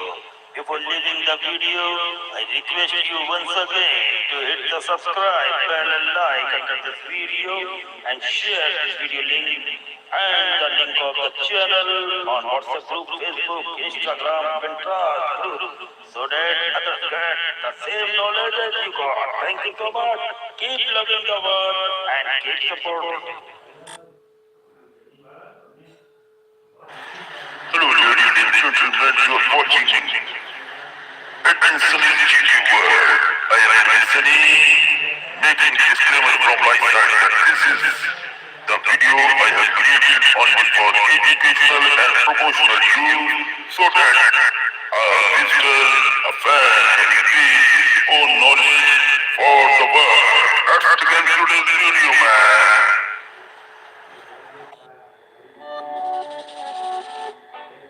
The United States of America, with its rich and diverse history, is home to an extraordinary array of historical sites that tell the story of the nation's past. From grand national monuments to preserved battlefields and humble homes of great leaders, each place provides a view of the cultural, political, and social evolution of the country. Administered and preserved in large part by the National Park Service, NPS, these historical landmarks not only educate, but also inspire millions of visitors each year. National Landmarks and Monuments. Statue of Liberty and Ellis Island, New York. Perhaps the most iconic symbol of American freedom. The Statue of Liberty was a gift from France in 1886 and stands as a beacon for liberty and democracy. Located in New York Harbor, it has welcomed millions of immigrants arriving in the United States. Just nearby is Ellis Island, which served as the busiest immigration inspection station from 1892 to 1954.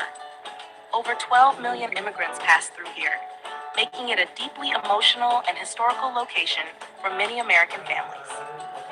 Mount Rushmore, South Dakota. This massive sculpture carved into the Black Hills of South Dakota features the faces of 4 U.S. presidents: George Washington, Thomas Jefferson, Theodore Roosevelt, and Abraham Lincoln. Mount Rushmore represents the ideals of freedom, democracy, and the American dream. It was completed in 1941 after 14 years of work and remains a popular destination for both its artistry and symbolic significance. Lincoln Memorial and Washington Monument, Washington, D.C. The Lincoln Memorial, with its grand Greek temple design and a giant seated statue of Abraham Lincoln, commemorates the 16th president's role in preserving the Union during the Civil War and promoting liberty. Nearby, the Washington Monument, a towering obelisk, honors George Washington, the first president and father of the country. Both sites are part of the National Mall and are central to America's national identity. Independence National Historical Park, Philadelphia, Pennsylvania, known as America's most historic square mile, this park includes Independence Hall, where both the Declaration of Independence and the U.S. Constitution were debated and adopted. Nearby, the Liberty Bell, a symbol of American independence, draws visitors from around the world. Philadelphia's role as the nation's first capital and the cradle of democracy is captured perfectly within this park. Battlefields and military sites. Gettysburg National Military Park, Pennsylvania. The Battle of Gettysburg, fought in 1863, was a crucial turning point in the Civil War. The park preserves the battlefield and numerous monuments dedicated to the soldiers who fought and died there. It is also the site of President Lincoln's famous Gettysburg Address, which redefined the purpose of the war and the nation itself. Pearl Harbor National Memorial, Hawaii. This site commemorates the surprise Japanese attack on December 7, 1941, which led to the United States entry into World War II. The memorial includes the USS Arizona Memorial, built above the sunken battleship, and serves as a solemn tribute to the 2,403 Americans who lost their lives. It stands as a stark reminder of the cost of war and the importance of preparedness. The Alamo, San Antonio, Texas. A symbol of Texan courage and independence, the Alamo was the site of a fierce battle in 1836 between Mexican forces and Texan revolutionaries. Though the Texans were defeated, their bravery inspired others to continue the fight, ultimately leading to Texas's independence. The phrase, "Remember the Alamo," remains a rallying cry for bravery and resistance. Other notable historic sites.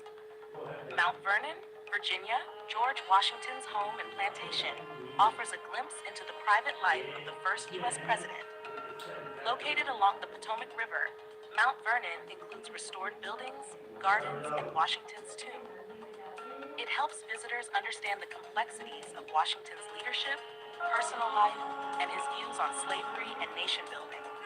Colonial Williamsburg, Virginia, this living history museum recreates life in an 18th century American town. Actors in period costume portray real historical figures, allowing visitors to witness colonial-era politics, trades, and daily routines. Williamsburg was once the capital of the Virginia colony and played a key role in early American governance and education. Martin Luther King Jr. National Historical Park, Atlanta, Georgia.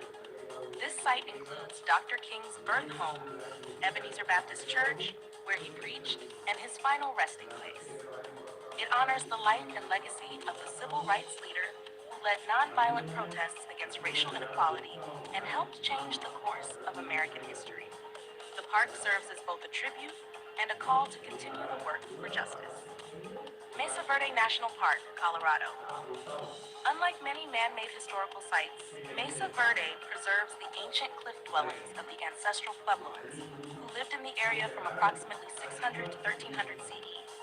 These dwellings, built into canyon walls, reveal the advanced architecture, community life, and cultural achievements of Native American civilizations long before European contact. Historical preservation in the USA.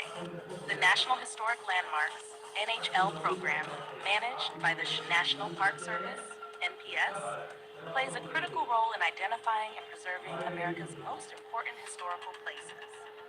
These landmarks are recognized in national significance, while the National Register of Historic Places, NRHP, includes over 80,000 properties significant at the local or state level. The process of designation involves rigorous criteria. Properties can be public or private, but once listed, they benefit from tax incentives, grants, monitoring, and preservation efforts. While owners may object to designation, the Secretary of the Interior can still recognize a site as eligible, ensuring it is noted and valued for historical purposes. New York leads the nation in NHL designations, with 270, and New York City alone accounts for 114 of those. Other cities with large numbers include Philadelphia and Boston, each with their own deep historical roots. Some designations extend beyond the 50 states, including locations in Puerto Rico, the Virgin Islands, and Pacific territories, reflecting America's broader historical footprint. Interestingly, the American legation in Tangier, Morocco, is also an NHL. It was the first American public property overseas and represents early U.S. diplomacy. Conclusion. From the colonial towns and presidential homes to Civil War battlegrounds and sites of civil rights struggle, the historical places of the United States offer profound insights into the nation's journey. These landmarks are more than just tourist destinations. They are living narratives that connect past with present. Through preservation efforts by the National Park Service and programs like the NHL and NRHP, the U.S. ensures that its history remains accessible, honored, and protected for future generations. Each site, whether symbolizing freedom like the Statue of Liberty, remembrance like Gettysburg, resistance like the Alamo, or progress like MLK's Atlanta birthplace, is a chapter in America's vast, ongoing story. Exploring these places is not just about learning history, it's about understanding the identity and values of a nation shaped by countless individuals and events. Hello ladies and gentlemen, I hope you loved this video. Before leaving the video, I request you once again to hit the subscribe button and like this video and share this video link and the link of the channel on WhatsApp group, Facebook, Instagram, Pinterest, so that others get the same knowledge as you got. Thank you so much. Keep loving the world and keep supporting.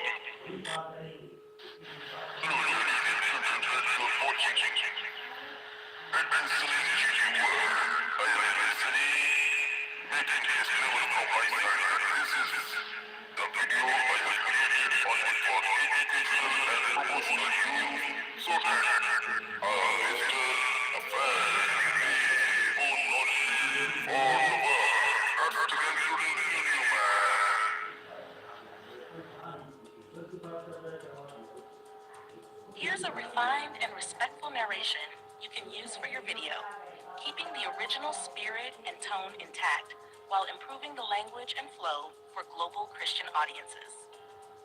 Opening statement by Admin Sunny. This story is specially created for all my Christian fans and friends across the globe. I am Sunny, the creator, editor-in-chief, and admin of this video. Through this short presentation, I invite you to discover Jesus Christ in a real and heartfelt way. Let's begin the journey of faith, truth, and divine love. The life of Jesus Christ, a divine journey. Jesus of Nazareth, also known as Jesus Christ, was a Jewish preacher and religious leader who lived in the region of Galilee during the early 1st century CE. He is the central figure of Christianity, and his life, teachings, and sacrificial death are the foundation of Christian belief and hope. Key events in the life of Jesus. Birth and early life. Jesus was born in Bethlehem, likely between 6 BCE and 4 BCE. His mother, Mary, was a young Jewish woman, and his stepfather, Joseph, was a humble carpenter. According to the Gospels of Matthew and Luke, Jesus' birth was miraculous, conceived by the Holy Spirit while Mary was still a virgin. This divine event fulfilled the prophecy of the coming Messiah. Baptism and ministry. At around the age of 30, Jesus was baptized by John the Baptist in the River Jordan. Following this, he began his public ministry, traveling through Galilee and Judea, teaching, healing the sick, casting out demons, and performing miracles. He called disciples to follow him and shared God's love with people of all backgrounds. Jesus preached about the kingdom of God, emphasizing love, forgiveness, compassion, and humility. He often used parables, simple stories with profound spiritual lessons, to explain deeper truths. His Sermon on the Mount remains one of the most powerful teachings on righteous living. Crucifixion. Jesus' growing influence brought him into conflict with religious and political authorities. He was arrested, falsely accused, and handed over to Pontius Pilate, the Roman governor. He was crucified, a brutal Roman method of execution. Christians believe that Jesus' death was not in vain. It was a sacrifice for the sins of all humanity, a divine act of redemption. Resurrection. 3 days after his death, Jesus rose from the dead, an event known as the resurrection. This moment is celebrated as Easter and is the cornerstone of Christian faith. The risen Christ appeared to his disciples, proving that death was defeated and eternal life was now possible for all believers. Ascension. After spending 40 days with his disciples, Jesus ascended into heaven in their presence. Christians believe he now reigns at the right hand of God the Father and will one day return to judge the living and the dead. Historical background. Life in Jesus' time. Jesus lived during a time when Judea was under Roman rule. This region was governed in complex ways by both Roman prefects and local rulers. The Roman Empire in Palestine. When Jesus was born, Palestine was under the control of Herod the Great, a client king allied with Rome. After Herod's death, his kingdom was divided. Herod Antipas ruled Galilee and Perea, where Jesus grew up and preached. Herod Archelaus governed Judea and Samaria, but he was soon removed due to poor leadership. Pontius Pilate was appointed as the Roman prefect of Judea 26 to 36 CE during Jesus' ministry and trial. Religious system. Jerusalem, the central Jewish life, was governed by the high priest, assisted by an altar, and the high priest I don't like If you're subscribing to this video, the Roman authority. Political tensions. Although the Romans ruled, they avoided direct interference in Jewish religious matters unless rebellion seemed likely. However, festivals like Passover often brought huge crowds to Jerusalem, raising concerns about uprisings. This was the atmosphere in which Jesus was arrested and crucified, amid political fear and religious resistance. Religious significance of Jesus. Christians around the world believe that Jesus is the Son of God. He is the Messiah, the Christ, foretold in the Hebrew Scriptures. His life, teachings, death, and resurrection are a path to salvation and eternal life. Through faith in Jesus, believers receive the gift of grace, forgiveness of sins, and peace with God. Closing message from Admin Sunny. This video is my humble tribute to the life and legacy of Jesus Christ. Whether you are a devoted Christian or someone seeking truth, I hope this video gives you a clear understanding of who Jesus was and why he still matters today. Let his message of love, hope, and forgiveness touch your heart. Don't forget to share this video with friends and family and help spread the light of Christ. Certainly. Below is a detailed English explanation of the main aspects of Jesus' teaching, especially focused on the kingdom of God, woven together in a style suitable for Admin Sunny's creation videos, with narrative elements added to keep it engaging for a global audience. Admin Sunny presents Discovering the True Message of Jesus Christ, the Kingdom of God. Hello, my dear friends and believers from across the world. I'm Admin Sunny, and in today's spiritual journey, we explore one of the deepest and most powerful teachings of Jesus Christ, the Kingdom of God. This video will not only inform you, but help you experience the essence of God's plan as Jesus revealed it. So let's begin. The central message, the Kingdom of God. Jesus Christ, throughout his ministry, spoke extensively about the Kingdom of God. This wasn't just a future hope or a place in the sky. It was the very heart of his mission. Everything he preached, every parable he told, and every miracle he performed had one common message. The kingdom of God is near. Mark 1:15. But what did he actually mean?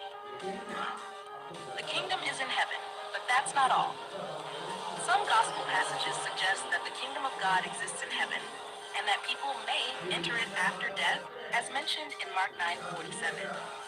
This view aligns with traditional Christian belief that heaven is a place where believers live with God. My dear viewers, Admin Sunny explains, Jesus absolutely taught about eternal life in heaven, but he also taught something much deeper, that the kingdom was not just about dying and going to heaven. It was about something powerful that was already happening. The kingdom is already among us. In Luke 17, verse 21, Jesus says, "The kingdom of God is within you or in your midst." What a profound statement. Through his words, miracles, and acts of love and forgiveness, Jesus was showing that God's power was already at work, right here, right now. When he healed the sick, forgave sinners, and welcomed the rejected, the kingdom of God was touching earth through him. Friends, Admin Sunny adds, Jesus wasn't just talking about a faraway paradise.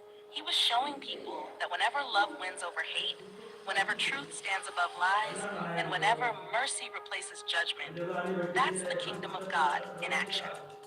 A kingdom that grows slowly like yeast. In Matthew 13:33, Jesus compares the kingdom to yeast that a woman mixes into flour.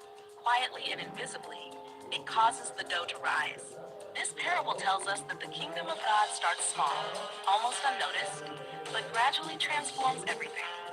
Just like a seed grows into a tree or a spark lights a fire, God's kingdom changes lives and societies over time.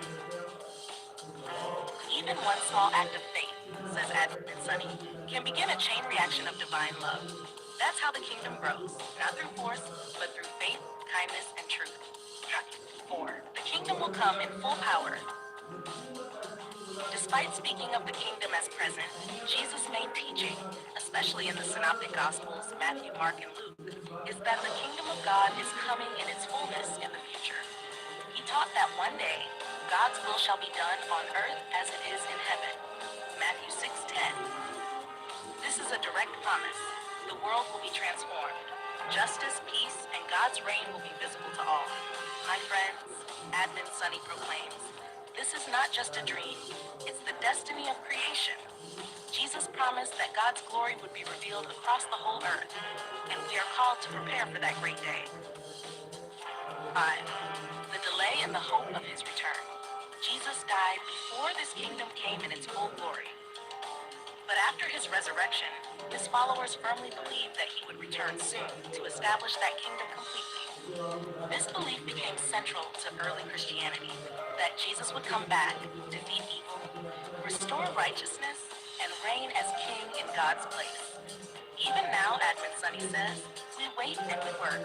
We live as kingdom people, spreading love, standing for justice, forgiving enemies, because we know Jesus is coming again to finish what he began, living the kingdom now. Jesus' teaching on the kingdom of God was not meant to fill our heads. It was meant to transform our hearts. Whether we look to the heavens for hope or see the Spirit at work around us, Jesus calls us to become citizens of God's kingdom right now, to live with love, mercy, humility. So, my dear viewers, not just will I go to heaven, but rather, One thing I want, hit the subscribe and like on this video. Keep on enjoying the videos for like that.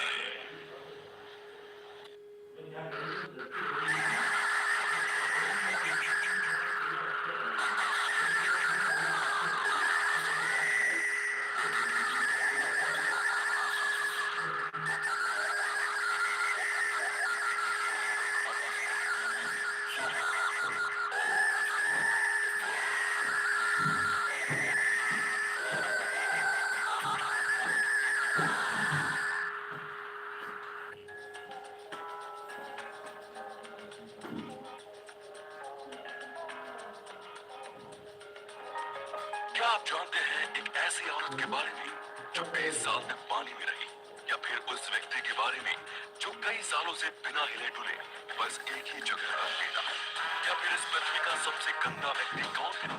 यदि नहीं जानते तो बने रहिए इस video के आखिर तक, क्योंकि आज आप जान जाएंगे ऐसे अजीब व्यक्तियों के बारे में जिनकी अजीब जिंदगी ने बेबस बना दिया।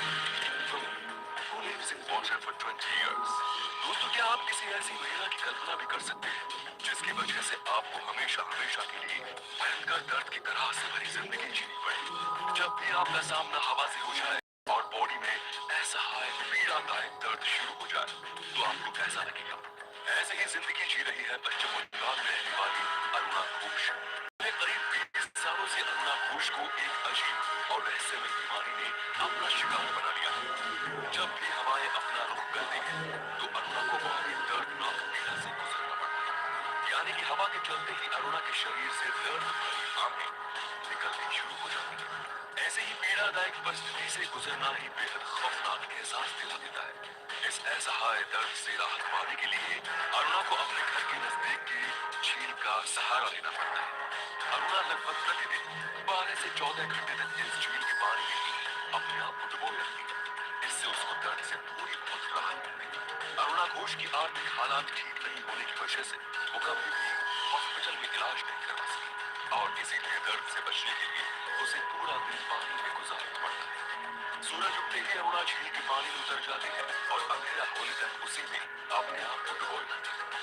कितनी दर्दनाक और अजीब तरह से अरुणा अपने जीवन में भी सर्वाइव कर रही है, ये सोचकर ही रूह कांप पड़ती है। The world's dirtiest man। दुनिया भर में अजीबोगरीब कारनामे करने वाले लोगों की कमी नहीं है, लेकिन आज हम आपको एक ऐसे शख्स के बारे में बताने जा रहे हैं जिसके नाम एक अनोखा ही विश्व रिकॉर्ड है, और रिकॉर्ड भी ऐसा जिसे कोई भी इंसान खुद भी नाम नहीं करना चाहेगा। दोस्तों, हम बात कर रहे हैं ईरान में रहने वाले 21 81 साल के अम्मू हाजिर। ये 81 साल के इनको पानी से काफी डर लगता है, जिसके चलते इन्होंने पानी से ऐसी दूरी बनाई कि इसे पीना तो दूर की बात, ये इसे छूते भी नहीं। जब इनसे पूछा गया कि वे आखिरी बार कब नहाए थे, तो उन्होंने बताया कि वे आखिरी बार सन 1964 में नहाए थे। उसके बाद कभी नहीं। इनकी बॉडी पर गंदगी की एक मोटी परत जम चुकी है। इसके साथ ही अम्मू हाजी को पानी के अलावा ताजा भोजन से भी सख्त नफरत है। ये पीने के लिए जानवरों का मूत्र इस्तेमाल करते हैं, साथ ही खाने के लिए जानवरों का सड़ा गला मांस भी। दरअसल इसके पीछे भी इनका अपना ही एक तर्क है कि इन्होंने अगर नहाना शुरू किया तो वो बीमार हो सकता है, इसीलिए वो अपने ही अंदाज में जीना पसंद करते हैं। दोस्तों इतना ही नहीं, अम्मू हाजी आराम करने के लिए भी किसी गंदगी जैसी जगह का ही चुनाव करते हैं। अपने बालों को छोटे करने के लिए इनको कटवाने की बजाय ये आग में जलाकर छोटे करते। अब बात करते हैं the man who lives in a canister. दोस्तों क्या एक दिन के लिए आप अपने शरीर में बिना कोई मूवमेंट किए रह सकते हैं? नहीं ना। तो आइए मिलते हैं 72 वर्षीय पॉल अलेक्जेंडर से। दरअसल पॉल एक पोलियो नाम की महामारी का शिकार हो गए थे। पोलियो की चपेट में आने के बाद पॉल का जीवन बिल्कुल बदल गया। पोलियो की वजह से पॉल के फेफड़े पैरालिसिस की चपेट में आ गए और धीरे धीरे उनके पूरे शरीर ने काम करना बंद कर दिया। यहाँ तक कि इनको सांस लेने के लिए भी कई सालों से इस धातु के बने बॉक्स नुमा मशीन की सहायता लेनी पड़ती है। और जैसा आप वीडियो में देख पा रहे हैं, पॉल ने अपने आप को जीवन भर के लिए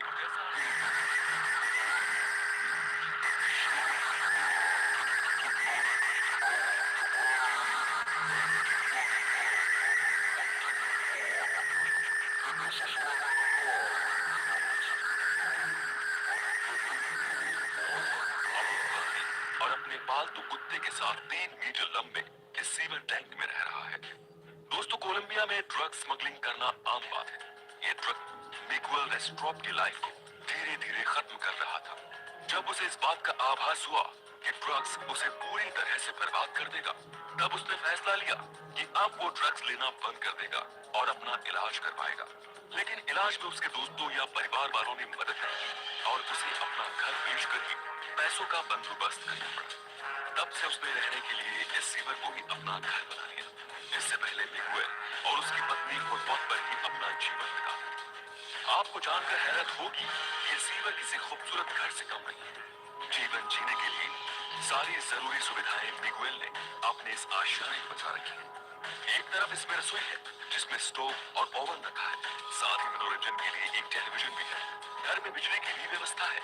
मिगुएल और उसकी वाइफ भी हर किसी की तरह त्योहार पर अपने घर को सजाते हैं। अब बात करते हैं A man raises arm for 30 years। दोस्तों आप अपने हाथ को कितनी देर तक ऊपर खड़ा करके रख सकते हैं? शायद 5 मिनट या ज्यादा से ज्यादा 10 मिनट। ज्यादा देर तक तो नहीं ना। तो आइए फिर हम आपको मिलाते हैं आध्यात्मिक योगी अमर जी से, जो अभी नई दिल्ली में रहते हैं। दोस्तों इन्होंने पिछले 47 सालों से अपना एक हाथ सिर से ऊपर खड़ा किया हुआ है। संत अमर भट्ट जी ने अपने धर्म की मान्यताओं के आधार पर सन 1970 में अपने घर परिवार को त्याग दिया और भगवान शिव जी की भक्ति में लीन हो गए। इसके बाद सन 1973 में अपने धर्म पथ पर चलते हुए हठ योग में इन्होंने जीवन भर के लिए अपने एक हाथ को सिर के ऊपर खड़ा रखने का प्रण लिया। ऐसा करना बहुत कठिन है दोस्तों। आप अंदाजा लगा सकते हैं कि इसके लिए इन्हें कितना दर्द सहना पड़ा। सलाम है इनके जज्बे को। मैं who refuses to cut his hair for 50 years। दोस्तों अब आपको हम एक ऐसे शख्स से मिलवाने जा रहे हैं जिसने अपने नाम एक अजीब विश्व रिकॉर्ड कर लिया और वो भी एक अजीब डर की वजह से। वियतनाम में रहने वाले त्रिभुवन नाम के आदमी हुए 50 सालों से अपने बाल नहीं कटवाए। जब इनसे बात की गई तो इनका कहना था कि अगर वो खुद के बाल कटा लेगा तो वो भयंकर बीमार हो जाएगा। कमाल है इस डर की वजह से ही इन्होंने बाल नहीं कटवाए और तब से ही बढ़ते हुए बालों का झूला बनाकर अपने सिर में ही रख रहे थे। 50 साल के बाद इनके बाल अब इतने बड़े हो गए हैं कि इन्होंने दुनिया के सबसे लंबे बाल रखने का रिकॉर्ड खुद के नाम रख दिया। The Indian mystic hasn't eaten for 70 years। Bharat हमेशा से विद्याओं से भरा देश रहा। यहाँ तमाम संत साहब को अपने घर के लिए जाने जाते हैं। ऐसे ही एक संत है प्रहलाद जानी, जिन्होंने पिछले 70 वर्ष से कुछ भी खाया पिया नहीं है। ये साक्षात एक चमत्कार ही है। जानी का दावा है कि इंसान को जीने के लिए केवल हवा ही काफी है और इस हवा से ही वो जी रहे हैं। इतना ही नहीं, मलमूत्र टागने जैसी दैनिक क्रियाओं को भी योग के जरिए रोक रखा। अब बात करते हैं the longest living conjoined twins in history। दोस्तों, आपने अब तक बहुत से लोगों को अजीब और हैरत वाली जिंदगी जीते देखा होगा, लेकिन अब जिनके बारे में हम बताने जा रहे हैं वो खुद ऐसे नहीं है, बल्कि भगवान ने उनको दुनिया में अलग और सबसे खास बनाया। ये है पेट से जुड़े हुए जुड़वा भाई रोनी और टोनी गैलियर। इनका जन्म ओहियो के बेवर क्रिक में हुआ था। इन्होंने किसी भी जुड़वा इंसानों का सबसे लंबी उम्र यानी 66 साल तक जीने का रिकॉर्ड भी अपने नाम किया है। आंकड़े बताते हैं कि कंजॉइंट ट्विंस के मामले में केवल 5% बच्चे ही जीवित रह पाते हैं। इन दोनों भाइयों ने कई कार्निवल और सर्कस में भी हिस्सा लिया था, जहां वे सबके लिए आकर्षण का केंद्र बने। अब बात करते हैं girl who lived in a ball। कहते हैं भगवान के आगे किसी की नहीं चलती, वो कब क्या कर दे कोई नहीं जानता। नाइजीरिया की रहने वाली 19 साल की लड़की के साथ भी कुछ ऐसा ही हुआ, जो एक प्लास्टिक के टब में रहने को मजबूर। इस लड़की का नाम रहमा हारूना है और वो प्लास्टिक के डिब्बे में रहती है। उसी में खाती है, उसी में खेलती है और उसी में घूमने जाती है।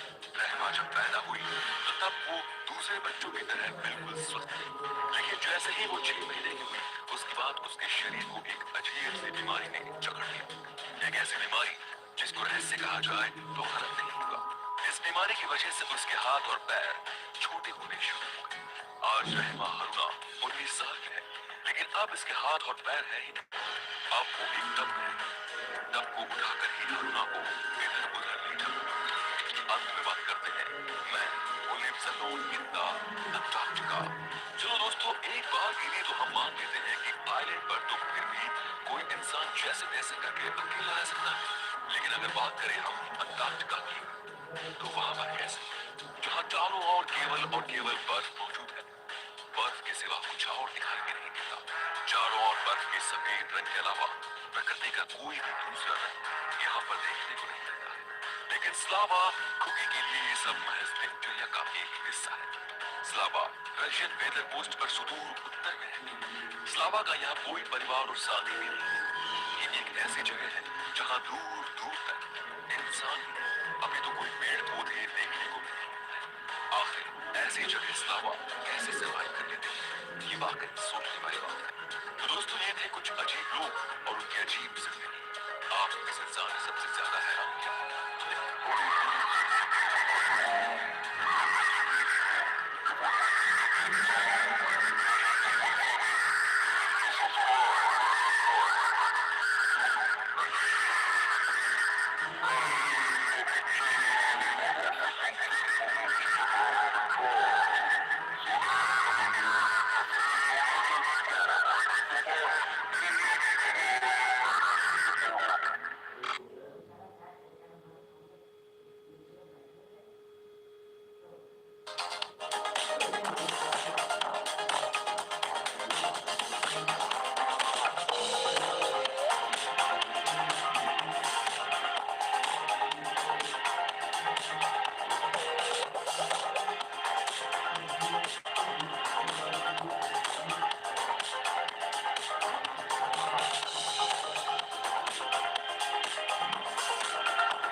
Of Johnson, born as Monocarnica Tombe around 1828 or 1835 in Varanasi, stands out as one of the most iconic and valiant figures in Indian history, especially during the Indian Rebellion of 1857. Her life was marked by courage, sacrifice, and a fierce resistance to British colonial rule. She remains an enduring symbol of Indian nationalism and resistance against oppression. Manikarnika was born into a Maharashtrian Karhata Brahmin family and was brought up with a sense of independence and martial spirit, receiving training in horse riding, swordsmanship, and archery from an early age.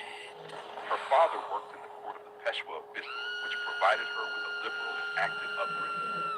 In 1842, she married Maharaj Gangadhar Rao, the ruler of Jhansi, and took the name Lakshmibai.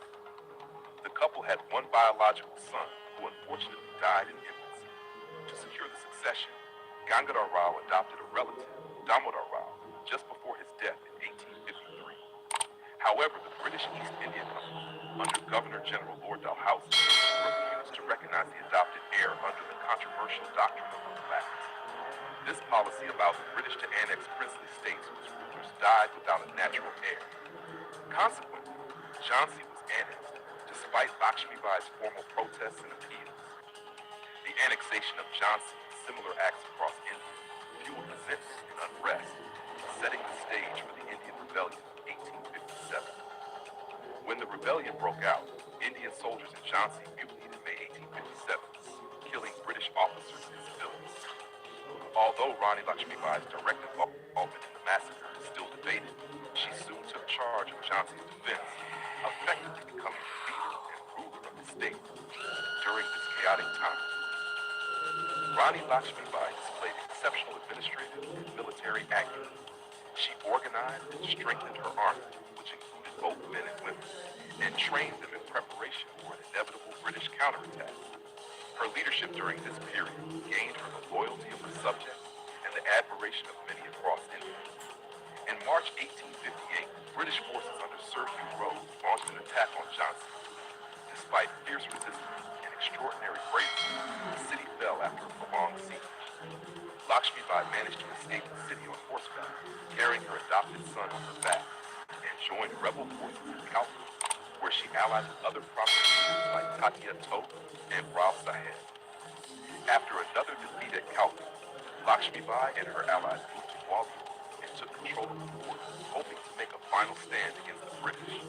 However, British forces attacked again in June 1858. In the fierce battle that followed, Rani Lakshmi Bai fought valiantly and died on the 18th of June 1858, reportedly dressed as a soldier and engaging in hand-to-hand combat. Her death marked the end of a significant chapter in the 1857 uprising.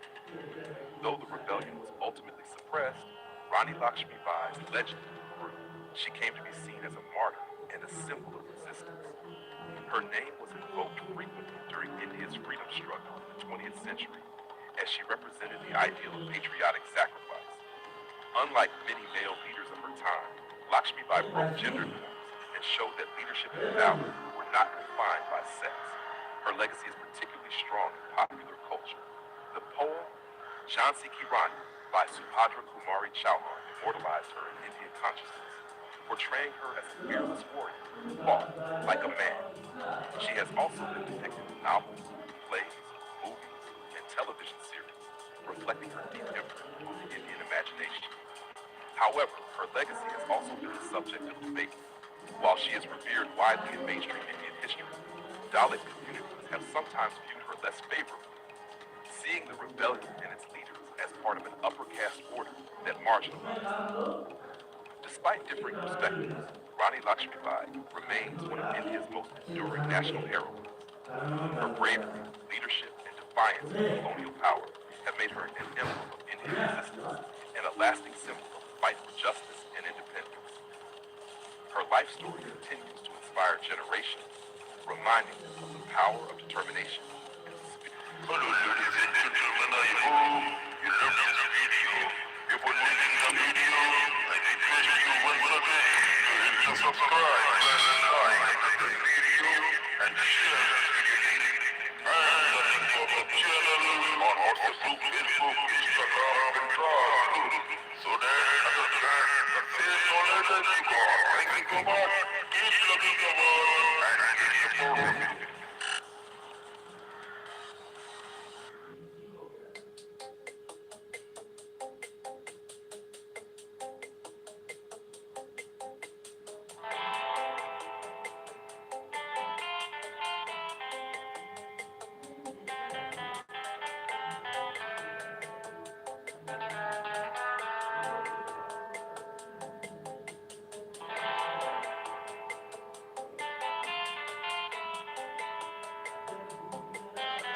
Hello, ladies and gentlemen, you're watching at the Sunil world.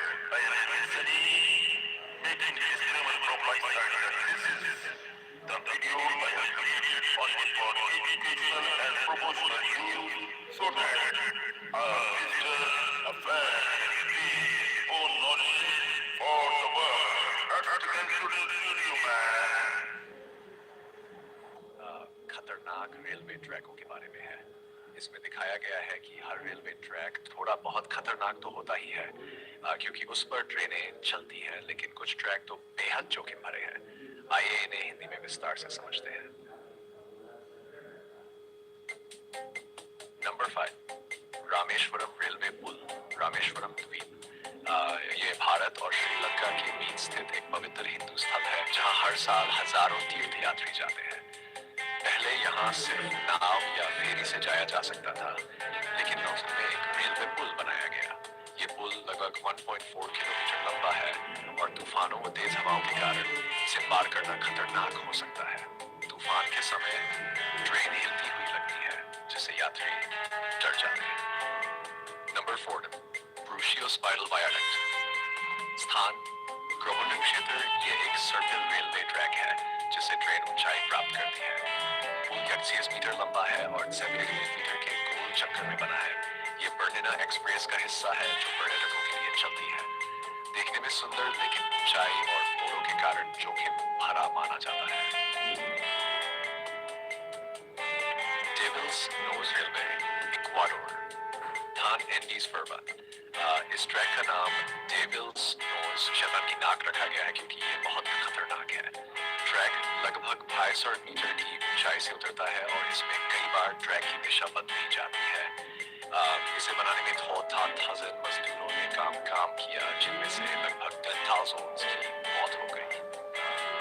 ये तकनीकी दृष्टि से अद्भुत निर्माण है, खासकर 7 साल पहले के उपकरणों के साथ। Number 12, Maeklong railway market, Thailand. स्थान बैंकॉक का समीपवर्ती इलाका। ये एक चलती फिरती रेलवे मार्केट है जहां रेलवे ट्रैक के ऊपर ही दुकानें लगती हैं। ट्रेन दिन में कई बार इस ट्रैक से गुजरती है और दुकानदार अपना सामान तुरंत समेट लेते हैं। ट्रेन के निकलते ही वे फिर से दुकानें बिछा लेते हैं।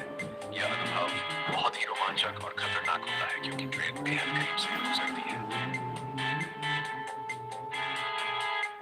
Number 11, tunnel of love, Klevan, Ukraine. ये एक लगभग 2 मील लंबा रेलवे ट्रैक है जो पेड़ों के बीच से होकर जाता है और एक प्राकृतिक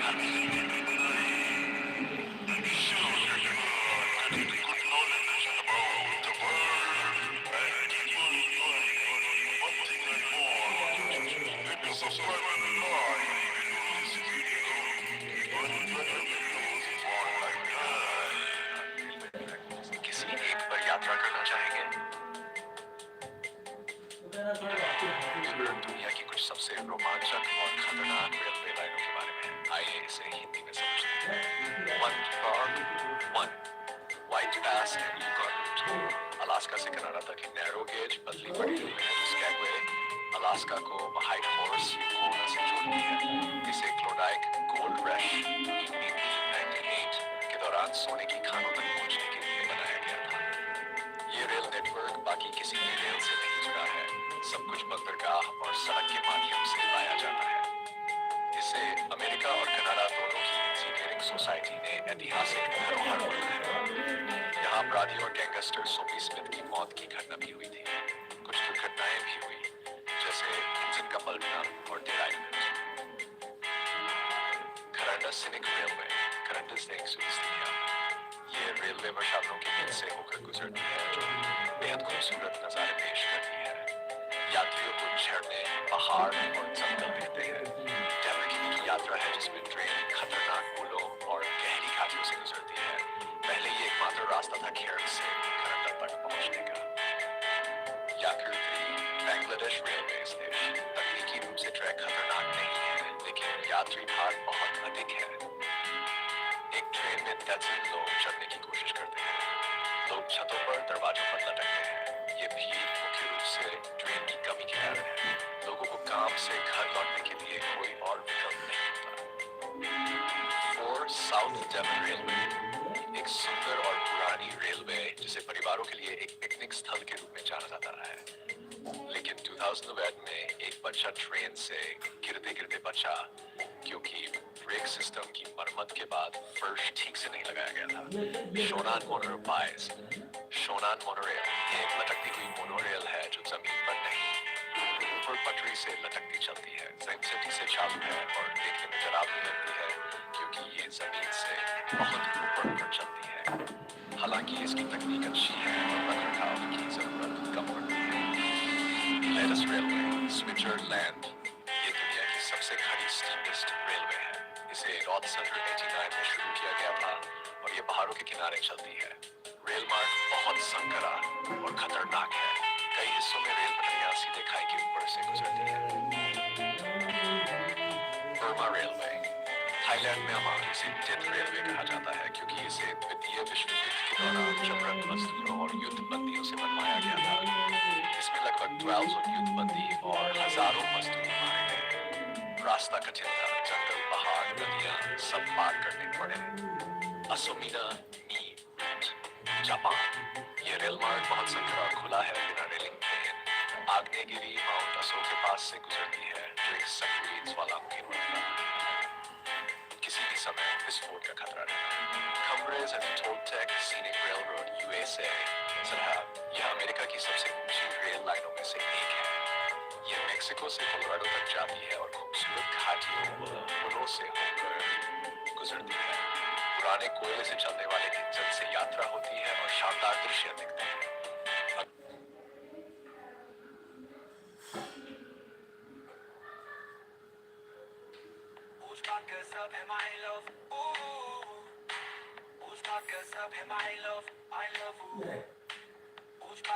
Ladies and gentlemen, I'm sure that you are getting good knowledge about the world and keep on enjoying. Only one thing I want, just hit the subscribe and the like below this video. Keep on enjoying the video on lifetime. Places to visit in Hindi. स्वागत है आपका admin सनी's creative world में। आज हम आपको ले चलते हैं थाईलैंड की एक शानदार यात्रा पर। चलिए जानते हैं थाईलैंड के टॉप 10 घूमने लायक जगहों के बारे में।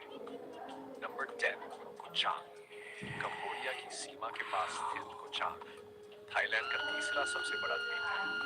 ये अपनी पहाड़ियों, झरनों, कोरल रीफ्स और लंबे सफेद रेतीले समुद्र तटों के लिए जाना जाता है। व्हाइट सैंड बीच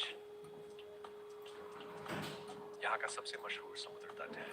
भीड़-भाड़ से दूर शांति पसंद करने वालों के लिए ये जगह परफेक्ट है। नंबर 9 चियांग राय। थाईलैंड का सबसे उत्तरी शहर चियांग राय गोल्डन ट्रायंगल का केंद्र है, जहाँ थाईलैंड, लाओस और म्यांमार की सीमाएं मिलती हैं। दिन में शहर शांत रहता है, लेकिन रात में ये जीवंत हो जाता है। बाजार, लाइट्स और स्ट्रीट फूड से भरा है। अगर आप स्कूबा डाइविंग के शौकीन हैं तो कोरतावा के लिए बेस्ट है। हर साल यहाँ हजारों लोग डाइविंग सीखने आते हैं। यहाँ आप बुल शार्क, समुद्र के अंदर की मूर्तियाँ और समुद्री कछुए देख सकते हैं। Number 7 railing. Hello, ladies and gentlemen, you are watching and Sunil YouTube. I am Setty, making disclaimer from my side.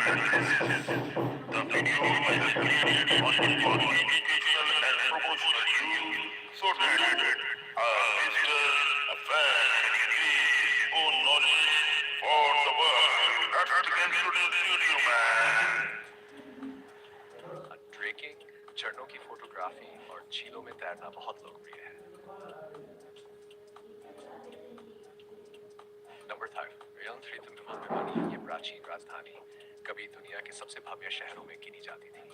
अब इसके खंडहर इतिहास प्रेमियों के लिए एक रोमांचकारी जगह है। ये सिर्फ 38 किलोमीटर दूर है। बैंकॉक से ट्रेन या बोट से आसानी से पहुंचा जा सकता है। नंबर 4 कंचनापुरी रिवर क्वाई ब्रिज के लिए मशहूर। ये जगह द्वितीय विश्व युद्ध से जुड़ी हुई है। यहाँ कई म्यूजियम और नेशनल पार्क्स जैसे इरावन नेशनल पार्क देखने लायक है। नंबर 3 चियांग माई उत्तर थाईलैंड का एक सांस्कृतिक शहर जहाँ आपको पुराने मंदिर, पर्वतीय जनजातियाँ और रोमांचकारी गतिविधियाँ देखने को मिलती हैं। टोई सुनल मंदिर जो एक पहाड़ी पर स्थित है, यहाँ का मुख्य आकर्षण है। थाईलैंड की राजधानी एक जीवंत शहर जहां आधुनिकता और परंपरा का जबरदस्त संगम है। खाओ सान रोड शॉपिंग और नाइट लाइफ के लिए मशहूर है। एमराल्ड बुद्धा का मंदिर और ग्रैंड पैलेस यहाँ के प्रमुख दर्शनीय स्थल है। नंबर 1, को फीफी, थाईलैंड का सबसे फेमस आइलैंड जहाँ की माया बे में द बीच फिल्म की शूटिंग हुई थी। यहाँ के सफेद रेत वाले तट और एम्बर्ड ग्रीन पानी किसी स्वर्ग से कम नहीं है। मंकी बीच जहाँ झूले झूलते बंदर आपका स्वागत करते हैं भी देखने लायक है। तो दोस्तों, ये थे थाईलैंड के 10 सबसे खूबसूरत और मशहूर टूरिस्ट स्पॉट। आपको इनमें से कौन सी जगह सबसे ज्यादा पसंद आई? कमेंट में जरूर बताइए। अगर वीडियो पसंद आया हो तो लाइक और शेयर जरूर करें। Hello ladies and gentlemen, I hope you loved this video.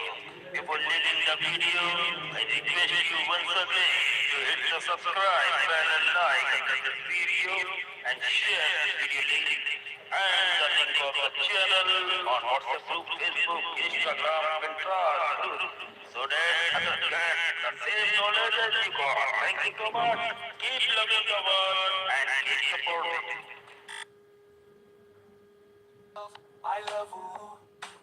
उसका कसम है my love.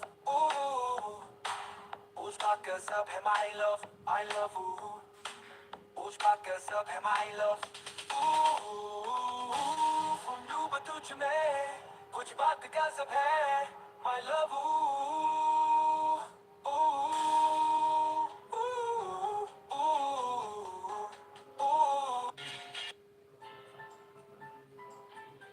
India is a magnificent country with a history so rich that it reveals itself in every corner. Delving into its history allows us to understand how civilization and culture evolved, how religion and spiritual practices emerged, and the many significant events that shaped the nation. The history of India dates back thousands of years to the arrival of Homo sapiens, who migrated from Africa through South India and Balochistan, eventually settling in the Indus Valley. This migration led to the establishment of urbanization and the development of the Indus Valley civilization. From the mysterious culture of the Indus Valley to the agrarian communities in the southern regions, Indian history is vast and interconnected. Indian history can broadly be categorized into 3 major periods. Ancient India. This era includes the Indus Valley civilization, the Vedic period, the rise of Mahajanapas, and the Mauryan and Gupta empires. It marks the foundation of Indian culture and traditions. 2. Medieval India. This period saw the rise of the Delhi Sultanate, the Mughal Empire, and various regional kingdoms. It was an era of significant developments in art, architecture, and culture. 3. Modern India. Encompassing British colonization, the freedom struggle, post-independence history, this period highlights the resilience and transformation of India into a sovereign nation. The Indus Valley civilization, 3300 to 1300 BCE, stands out for its urban planning, trade, and architectural marvels. Following this, the Vedic period laid the philosophical and spiritual foundations of Indian society. If you are interested in exploring a specific era, event, or aspect of Indian history, feel free to ask. Early humans discovered fire and the wheel during this time. Indus Valley civilization, 1500 BCE. The first organized civilization, urbanization, began here, known for advanced city planning, drainage systems, and structured societies. Epic Age, 1000 BCE to 600 BCE, compilation of the Vedas, social stratification into Aryans and Dasas. Hinduism and social changes, 600 BCE to 322 BCE. The caste system reached its peak. Emergence of Mahavira, Jainism, and Buddhism in response to rigid social structures. Formation of Mahajanapadas and dynasties like Bimbisara, Ajatashatru, Shishunaga, and Nanda. Mauryan Empire, 322 BCE, 185 BCE, established by Chandragupta Maurya, covering most of North India. Significant events include the Kalinga War and Ashoka's adoption of Buddhism. Hashed invasions and foreign rule, 885 BCE to 320 CE. Invaders like Bactrians, Parthians, Scythians, and Kushans entered India. Development of trade routes, introduction of gold coins, and the Sarkar era began. Deccan and southern kingdoms, 65 BCE to 250 CE. Dynasties like Chola, Chera, and Pandya ruled. Achievements included the Ajanta Ellora caves, Sangam literature, and the introduction of Christianity. Gupta Empire, 320 CE, 520 CE, founded by Chandragupta I, marked the classical age in North India. Key contributions include Aryabhata's advancements in astronomy, literary works like Shakuntalam, and the emergence of the Bhakti movement.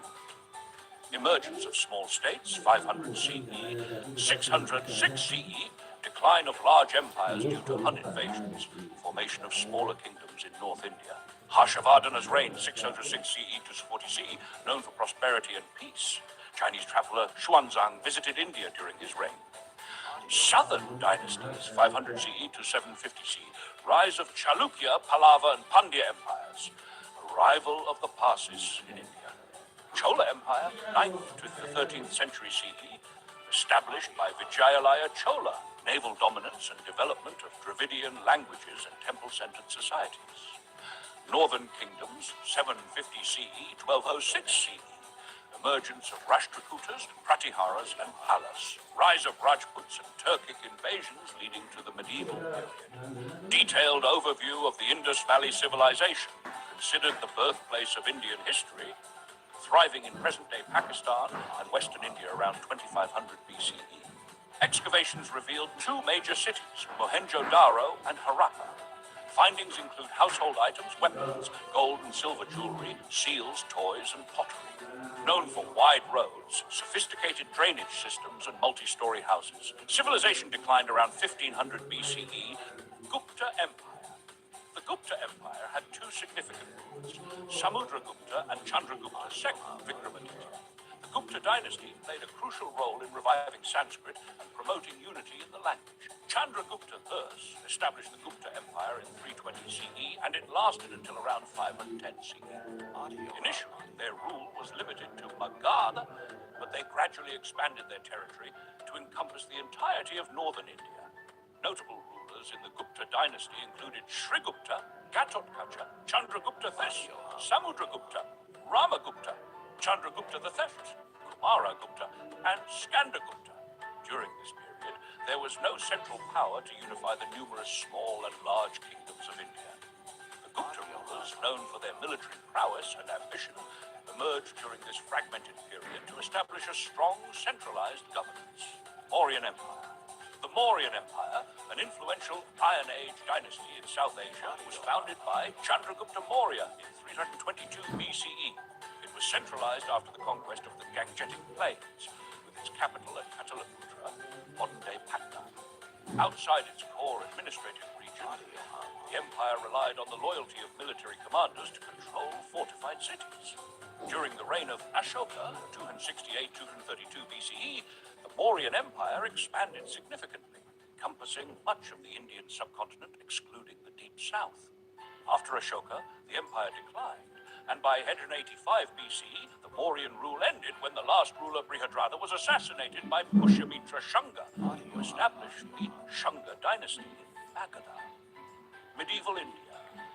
The medieval history of India began with the Islamic invasions. Mughal Empire was established by Babur, a descendant of Timur and Genghis Khan, who crossed the Khyber Pass in 1526. Mughal Empire ruled India until 1700 CE, after which it declined, paving the way for British dominance. Mughal dynasty formally ended after the Indian Rebellion of 1857. Key events in medieval Indian history. 1. Early medieval period, 8th to 11th century. After the fall of the Gupta Empire, India fragmented into smaller kingdoms. The period marked the rise of the Delhi Sultanate. 2. Later medieval period, 12th to 18th century. This period saw the rise of Muslim dynasties like the Ghulam slave dynasty, Khilji dynasty, Tughlaq dynasty, Sayyid dynasty, and Lodi dynasty. The Vijayanagar Empire, established by Harihara and Bukka, was a significant Hindu kingdom that resisted Muslim invasions in South India. However, over time its rulers converted to Islam. The Mughal Empire marked the end of the Delhi Sultanate, bringing an era of political unity and cultural prosperity. In 1857, the Mughal era ended, marking the beginning of British India. Anglo-Maratha Wars. One of the key events in modern Indian history is the series of Anglo-Maratha Wars. After the Third Battle of Panipat 1761, where the Marathas suffered a massive defeat. Internal conflicts began. Madhav Rao, a strong Maratha leader, died, leading to disputes between Narayan Rao and Raghunath Rao. The Treaty of Surat, 1775, and Treaty of Purana, 1776, were signed as part of these conflicts, but they led to more disputes. The Battle of Bodh, 1779, saw the Marathas defeating the British. The wars concluded with the Treaty of Salwa, 1782. Cash, trade and commerce under the Mughals. Mughal Empire was a significant era for trade. It led to the arrival of foreign traders like the Dutch, Jews and British, Indian traders, including Gujarati merchants, and communities like Marwaris played a prominent role. Key exports included silk, muslin, spices, and cotton textiles. Imports consisted of metals, war horses, ivory, and luxury items. The Mughal period marked a flourishing trade environment, contributing to India's global economic prominence.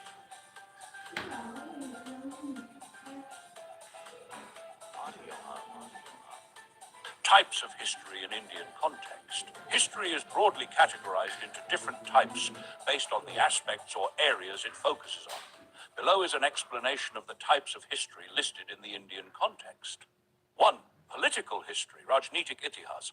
This type of history deals with the study of rulers, kingdoms, empires, and political systems. It focuses on the rise and fall of dynasties, wars, treaties, and governance. 2. Social history, Samajik Itihas.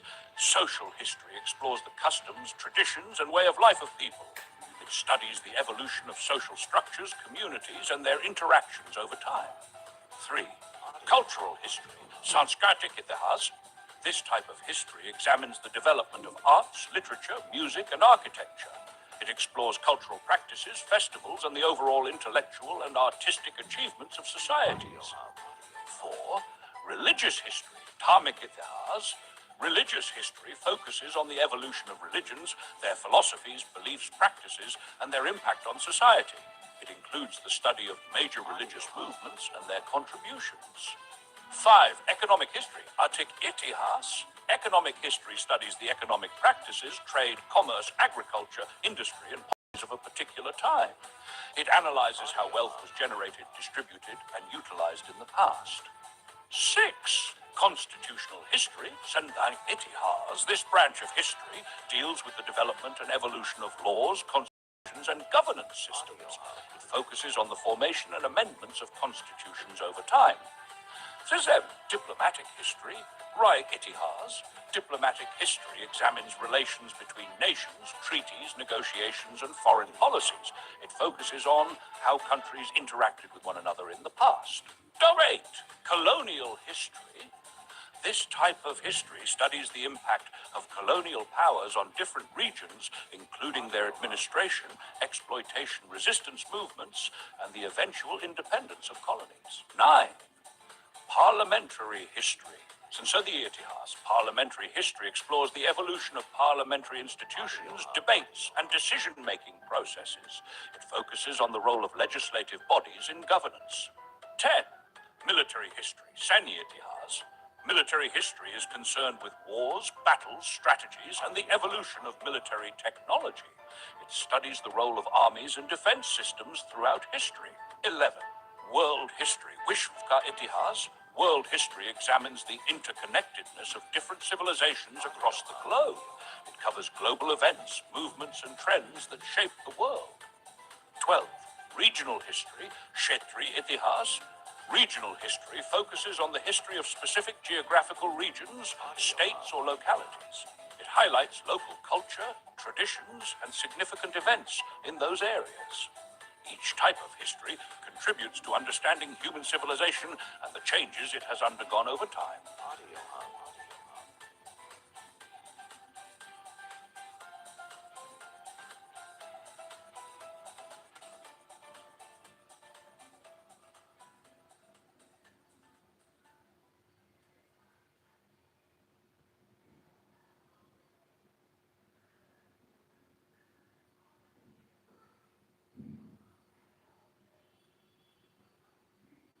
I love ooh, पूछ बात कर सब है my love ooh, उसका कसम है my love, I love you. उसका कसम है my love. डूब तुझ में कुछ बात कसम है my love.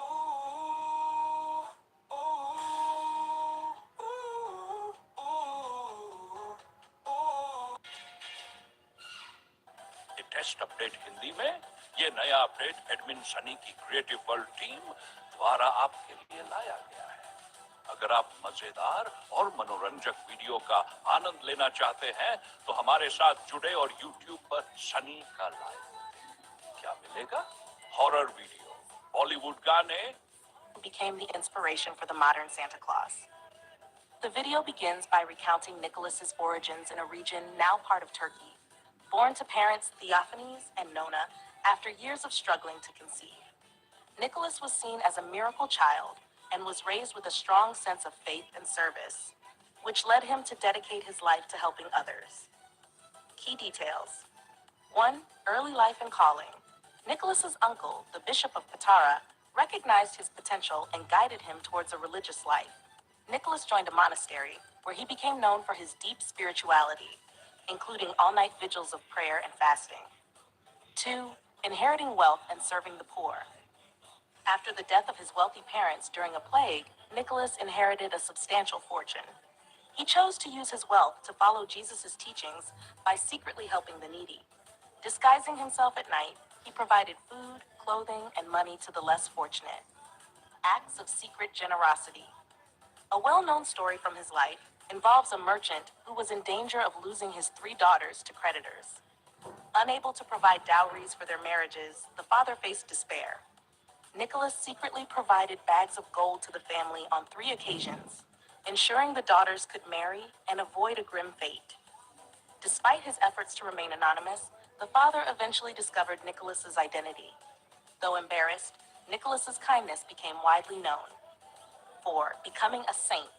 Nicholas later became the Bishop of Patara and was venerated as a saint after his death due to his lifelong dedication to helping others. His reputation for secret gift-giving made him a beloved figure in Christian tradition. Number 5. Legacy. St. Nicholas's legacy is celebrated worldwide.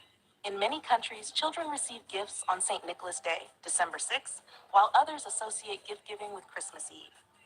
His story highlights themes of generosity, humility, and kindness. The video beautifully portrays how St. Nicholas's values and actions evolved into the legendary figure of Santa Claus, embodying the spirit of giving during the holiday season. Story about St. Nicholas was proudly presented by Admin Sunny's Creative World on YouTube.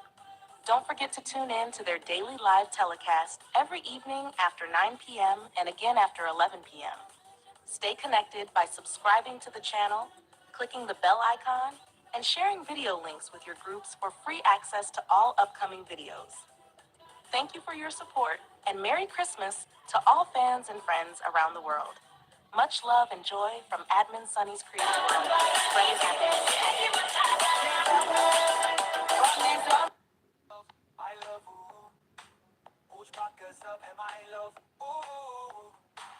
उसका कसम है my love. I love you. उसका कसम है my love. डूब तुझ में कुछ बात कसम है my love.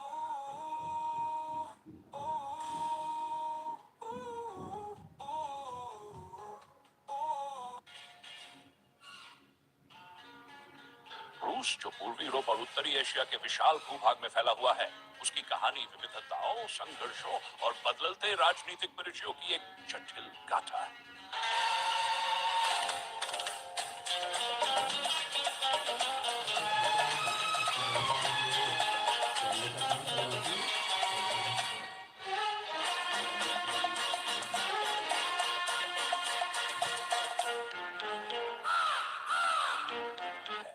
यहाँ विस्तार से रूस के विभिन्न पहलुओं पर चर्चा की गई है। भौगोलिक विस्तार, देखने दो सब जान जाएगा जानने दो अरे काला कौवा देखता है देखने दो सब जान जाएगा जानने दो प्यार हम करेंगे तुम पे ही मरेंगे छूकर जरा देखो मुझे देश है। दुनिया के लगभग 2 बार क्षेत्र को कवर करता है। ये उत्तरी एशिया और यूरोप के पूर्वी भाग के लगभग 3/3 हिस्से में फैला हुआ है। रूस की भौगोलिक विविधता इसकी जलवायु, भू आकृति और प्राकृतिक संसाधनों में परिलक्षित होती है। इसके अलग विभिन्न समय क्षेत्र हैं और इसमें रेगिस्तान, अर्धशुष्क मैदान, घने जंगल और आर्कटिक टुंड्रा जैसी विभिन्न भू आकृतियां पाई जाती हैं। रूस की प्रमुख नदियों में से एक वोल्गा है और लाडोगा रूस की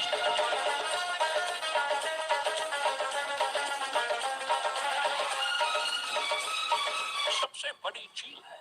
इसके अलावा रूस बैकाल झील का भी घर है, जो दुनिया की सबसे गहरी झील है। उत्तर और दक्षिण ध्रुवों के बाहर रूस में दर्ज किए चलो गोरी चले वहाँ, घने घने खेत जहाँ, चोरी चोरी बैठे वहाँ, चलो ना चलो ना चलो ना। तेरी मेरी बात चली तो दुनिया ही सारी चली, शोर हुआ गली गली, सुनो ना सुनो ना सुनो ना।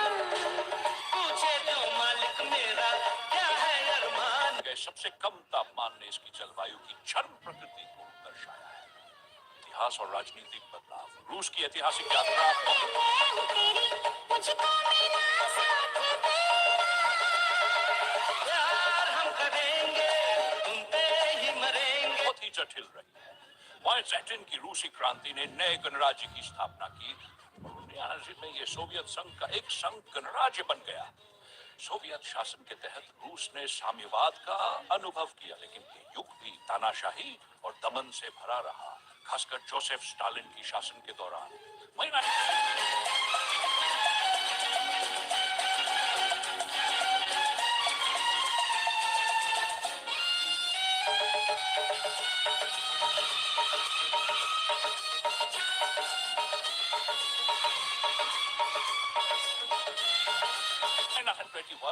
सोवियत संघ के विघटन के बाद रूस एक स्वतंत्र राष्ट्र के रूप में उभरा। सोवियत शैली का साम्यवाद खत्म हो गया और इसके साथ ही राजनीति और अर्थव्यवस्था में बड़े बदलाव आए। हालांकि आर्थिक मुश्किलें, उच्च मुद्रास्फीति और सामाजिक असमानताएं बनी रही। सांस्कृतिक विविधता, प्यार से हो भरी भरी, रब की हो जादूगरी, भूल हो या कोई परी, कहो ना कहो ना कहो ना। मेरा इंतजार करो और भी करार करो और मुझे प्यार करो, रुको ना रुको ना रुको ना। कोई रोके न रुकेंगे, कौवे चिल्लाते रहेंगे, लेके तुझे उड़ चलेंगे। हम दोनों प्रेमी पक्के, सबके छुड़ा कर छक्के, तेरा मौका तेरे बनेंगे। प्यार हम करेंगे तुम पे ही मरेंगे, छूकर जरा देखो मुझे पास आने दो, आने दो। अरे काला कौवा देखता है, देखने दो, सब जान जाएगा। अरे जानने दो, काला कौवा देखता है, देखने दो, सब जान जा। रूस के निवासी विविध है। इसमें जातीय रूसी अधिकांश है, लेकिन 100 से अधिक अन्य जातीय समूह भी यहाँ रहते हैं जो कई भाषाएं बोलते हैं। धार्मिक और सांस्कृतिक विविधता भी रूस की पहचान है। अधिकांश रूसी जनसंख्या यूरोपीय हिस्से में, विशेष रूप से मॉस्को और सेंट पीटर्सबर्ग जैसे प्रमुख शहरों के आसपास केंद्रित है। मॉस्को और सेंट पीटर्सबर्ग जरा देखो मुझे पास आने दो, आने दो। अरे काला कौवा देखता है, देखने दो, सब जान जाएगा। अरे जानने दो, काला कौवा देखता है, देखने दो, सब जान जाएगा। अरे जानने दो, काला कौवा देखता है, देखने दो, सब जान जाएगा। अरे जानने दो, अरे काला कौवा देखता है, आएगा जानने दो। प्यार हम करेंगे तुम पे ही मरेंगे, छूकर जरा देखो मुझे पास आने दो, आने दो। काला कौवा देखता है, देखने दो, सब जान जाएगा। अरे जानने दो, काला कौवा देखता है, देखने दो, सब जान जाएगा, जानने दो। प्यार हम करेंगे तुम पे ही मरेंगे, छूकर जरा देखो मुझे पास आने दो, आने दो। अरे काला कौवा देखता है, देखने दो, सब जान जाएगा। अरे जानने दो, काला कौवा देखता है, देखने दो, सब जान जाएगा। अरे जानने दो, काला कौवा देखता है, देखने दो, सब जान जाएगा। अरे जानने दो, अरे काला कौवा देखता है, आएगा जानने दो। प्यार हम करेंगे तुम पे ही मरेंगे, छूकर जरा देखो मुझे पास आने दो, आने दो। काला कौवा देखता है, देखने दो, सब जान जाएगा। अरे जानने दो, काला कौवा देखता है देखने दो, सब जान जाएगा जानने दो, प्यार हम करेंगे, तुम पे ही मरेंगे, छूकर जरा देखो, मुझे पास आने दो, आने दो। अरे काला कौवा देखता है, देखने दो, सब जान जाएगा। अरे जानने दो, काला कौवा देखता है, देखने दो। रूस के प्रमुख सांस्कृतिक और आर्थिक केंद्र है। हालांकि एशियाई रूस भी अपने आप में महत्वपूर्ण है, जहां व्लादिवोस्तोक और इरकुत्स्क जैसे शहर तेजी से विकसित हो रहे हैं। आर्थिक और सामाजिक स्थिति। रूस अपने प्राकृतिक संसाधनों, विशेष रूप से तेल, गैस और अन्य कीमती धातुओं की विशालता के कारण संपन्न रहा है। हालांकि इन संसाधनों की समृद्धि ने देश के अधिकांश लोगों के जीवन को आसान नहीं बनाया। साम्यवाद के अंत और सोवियत संघ के पतन के बाद रूसियों ने एक कमजोर अर्थव्यवस्था का सामना किया, जिसमें उच्च असमानता और सामाजिक समस्याएं प्रमुख थीं। भविष्य की जरा देखो, मुझे पास आने दो, आने दो। अरे काला कौवा देखता है, देखने दो, सब जान जाएगा। अरे जानने दो, काला कौवा देखता जरा देखो, मुझे पास आने दो, आने दो। अरे काला कौवा देखता है, देखने दो, सब जान जाएगा। अरे जानने दो, काला कौवा देखता है, देखने दो, जरा देखो, मुझे पास आने दो, आने दो। अरे काला कौवा देखता है, देखने दो, सब जान जाएगा। अरे जानने दो, काला कौवा देखता है, देखने दो।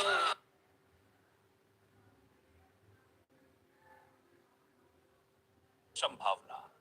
हालांकि रूस ने वैश्विक शक्ति के रूप में अपनी स्थिति को मजबूत करने के लिए कई कदम उठाए हैं, लेकिन इसके इतिहास और बदलती परिस्थितियों ने इसे एक अनिश्चित भविष्य के अधीन कर दिया है। फिर भी रूस अपनी सैन्य, आर्थिक और राजनीतिक क्षमताओं के कारण एक प्रमुख वैश्विक खिलाड़ी बना हुआ है। ये विवरण रूस की जटिल और विविधता से भरी कहानी को रेखांकित करता है। जरा देखो, मुझे पास आने दो, आने दो। अरे काला कौवा देखता है, देखने दो, सब जान जाएगा। अरे जानने दो, काला कौवा देखता है, जरा देखो, मुझे पास आने दो, आने दो। अरे काला कौवा देखता है, देखने दो, सब जान जाएगा। अरे जानने दो, काला कौवा देखता है, देखने दो, जरा देखो, मुझे पास आने दो, आने दो।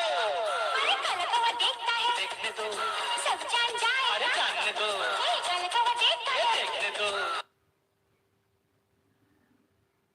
जरा देखो, मुझे पास आने दो, आने दो। अरे काला कौवा देखता है, देखने दो, सब जान जाएगा। अरे जानने दो, काला कौवा देखता है, जरा देखो, मुझे पास आने दो, आने दो। अरे काला कौवा देखता है, देखने दो, सब जान जाएगा। अरे जानने दो, काला कौवा देखता है, देखने दो, जरा देखो, मुझे पास आने दो, आने दो। अरे काला कौवा देखता है, देखने दो, सब जान जाएगा। अरे जानने दो, काला कौवा देखता है, जरा देखो, मुझे पास आने दो, आने दो। अरे काला कौवा देखता है, देखने दो, सब जान जाएगा। अरे जानने दो, काला कौवा देखता है, देखने दो, जरा देखो, मुझे पास आने दो, आने दो। अरे काला कौवा देखता है, देखने दो, सब जान जाएगा। अरे जानने दो, काला कौवा देखता है, देखने दो, जरा देखो, मुझे पास आने दो, आने दो। अरे काला कौवा देखता है, देखने दो, सब जान जाएगा। अरे जानने दो, काला कौवा देखता है, जरा देखो, मुझे पास आने दो, आने दो।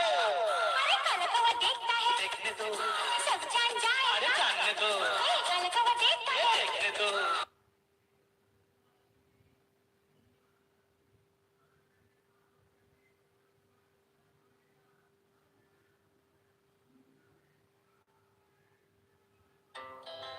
Our hearts beat to the city streets. We began to feel the fire. We rise like tall buildings as the chemicals they take us higher. The night's young and it's just begun. Hello, my friends. This is Admin Sunny. And this is not the Stars Biography channel. This is Sunny's GK World. Now in this video, I will going to tell you something very, very unique about a very, very fantastic friend of mine and a very fantastic and beautiful, gorgeous actress of Hollywood film industry. none other than Angelina Jolie. She is one of my favorite friends on earth, without any doubt. So many times we get in contact with each other on social media platforms like Thread and Facebook. But I respect this lady a lot. She is one of my favorite actors. Not only actress, she is a very, very nice, kind, and loving and caring human being. That's what I have noticed in my friend Angelina. So, in this video, I will going to tell you about the uniqueness of this gorgeous actress, Angelina Jolie. Angelina Jolie is often described as many things at once. An action heroine, a heartbreaker, a mysterious rebel, a humanitarian, and a woman who has constantly reinvented herself behind the glamorous image of a Tom Rider star lives a life filled with emotional turmoils, bold choices, deep struggles, and remarkable resilience.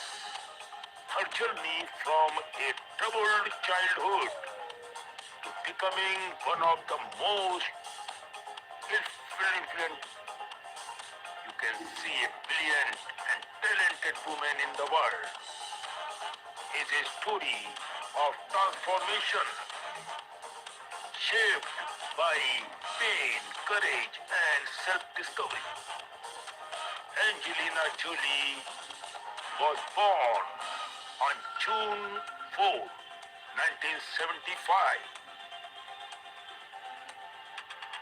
in Los Angeles, California, into a famous Hollywood family.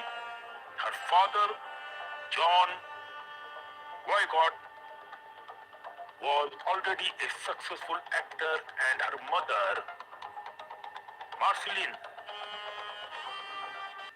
Bartlett, was also an actress. I am really sorry for that. If you have any pronunciation in dictating the words, it may not be like in the same way of American style, because I am not from America, keep in mind. Was also an actress who later sacrificed her career to raise her children. Jolie's birth brought immense joy to her father, who later recalled holding his newborn daughter and feeling that she looked very wise, like an old friend. These are few beautiful words by his father, told very wise like an old friend. Her godparents included well-known actors Jacqueline Bisset and Maximilian, and her extended family was filled with artists and performers, making acting almost inevitable. Despite this glamorous background, Jolie early life was far from stable. Her parents' marriage fell apart shortly after her birth, mainly due to her father's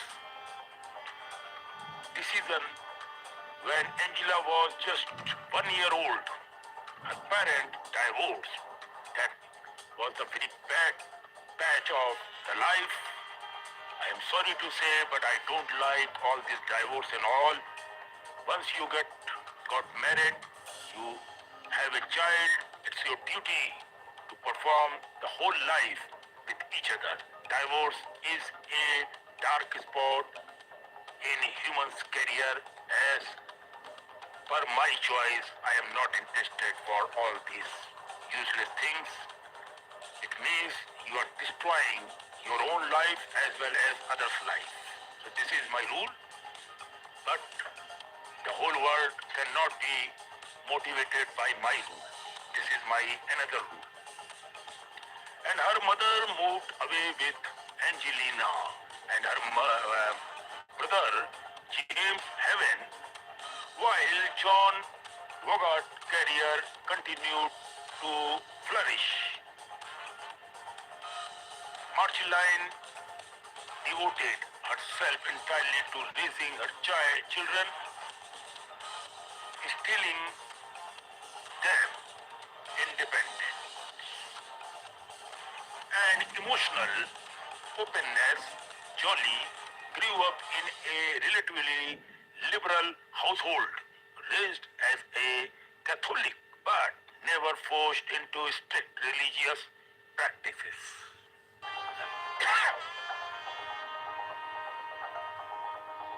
From an early age, Angelina showed sign of being unconventional and intense.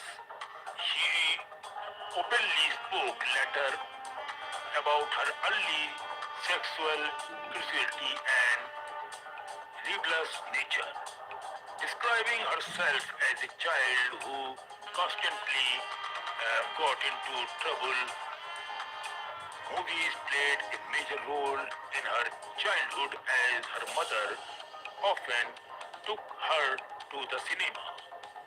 This shared experience rather than her father's fame sparked Jolie's interest in acting.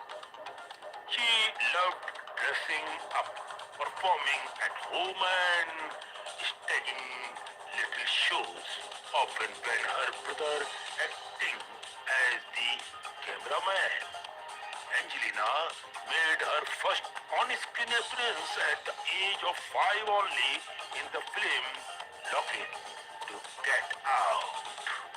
It steered her father and mother, although the role was small, it marked the moves in the movie.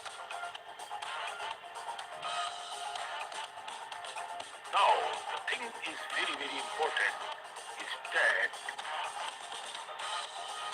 when the marked by emotional instability and troubling behavior, Jolie later admitted to being careless and even cruel with animals, a reflection of the inner chores she struggled with.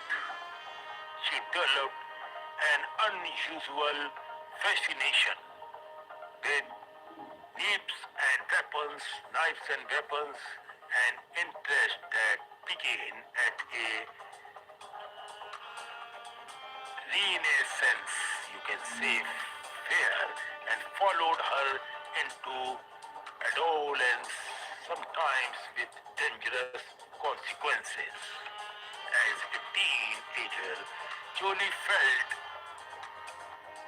alienated and out of place, especially after returning to Los Angeles and attending Beverly Hills High School. Suddenly, surrounded by wealthy students, she felt like an outsider due to her family's modest income. She was teased for being thin and wayward and so on. Various types of words used that time, which I cannot dictate here, which deepened her sense of isolation. After early modeling attempt failed, she transformed to an alternative school where she embraced a punk identity, dressed in black, and moved slowly and surely, and openly rebelled against social norms. During his period, Jolie struggled deeply with her mental health.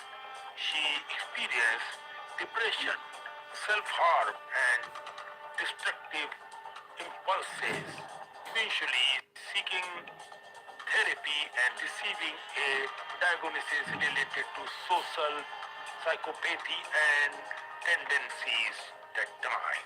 Despite these challenges, her mother encouraged her to channel her emotions into acting. Jolie enrolled at the Lee Starberg Theatre Institute where she studied method acting of 2 years. Though she eventually left due to lack of experience. The training laid the foundation for her intense and immersive acting style. Jolie's early personal life was equally turbulent. She entered a serious relationship at a very young age, and her mother allowed the couple to live together to avoid rebellion and emotional distance. By 16, Jolie began repairing her relationship with her father, who became a mentor in her acting ambitions. She briefly returned to the modeling and appeared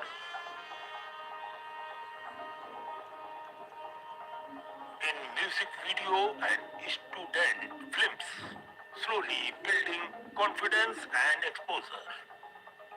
Her first major film role came in 1992 with Cyborg 2, a low-budget sci-fi sequel, you can say.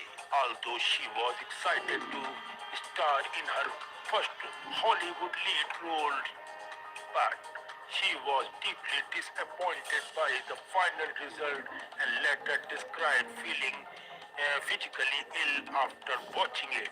The film was a critical and commercial failure, but it marked an important turning point. Angelina dropped her father's surname and became now professionally as Angelina Jolie. This is the name she got by this sense. Now this is important turning point. Angelina dropped her father's surname and became known professionally as Angelina Jolie. Despite setbacks, Jolie persisted. Her breakthrough came with the 1995 film Hacker, where she played a confident and charismatic hacker. Although the film initially failed at the box office, critics noticed Jolie's powerful screen presence. Around this time, she married her co-star Johnny Lee Miller in a highly unconventional blood wedding, where she wore black and wrote his name on her shirt in her own blood. The marriage was intense but short-lived, mirroring the emotional volatility of her life at the time. Professionally, Jolie continued to grow through roles in films like Foxfire, where she portrayed a rebellious teenage leader, and later through television projects such as George Wallace. Her performance in George Wallace earned her critical acclaim and major award nominations, proving her dramatic abilities and capabilities. This success led to her casting in HBO's biological film Gia, where she portrayed troubled supermodel Gia Karengi. The role of Gia became a defining moment in Jolie's career. Drawing from her own struggles, she delivered a raw and haunting performance that stunned audience and critics alike. The film earned her a Golden Globe, a Screen Actor Guild Award, and this is a very, very important turning point, and Emmy nomination. It was both personal and professional breakthroughs, forcing Jolie to confront her demons while establishing her as a serious actress. As ultimate rise to global fame came and Girl with Girl interpreted 1999, playing the violet and magical Lisa Rom. Jolie dominated the screen and stole focus from the film lead. Her performance earned her the Academy Award for Best Supporting Actress along with multiple other honors. At just 24 years old, Angelina Jolie had reached the peak of the Hollywood recognitions. That's beautiful. This is the quality of this great lady and my best friend ever. Through fame or controversy, intense media security, and public misunderstandings, it also marked the beginning of Jolie's transformation from a troubled teenager and self-destructive young woman. She evolved into a globally respected actress and humanitarian, and her later work as a goodwill ambassador, her advocacy for refugees, and her dedication to for the human beings causes would redefine her public image entirely.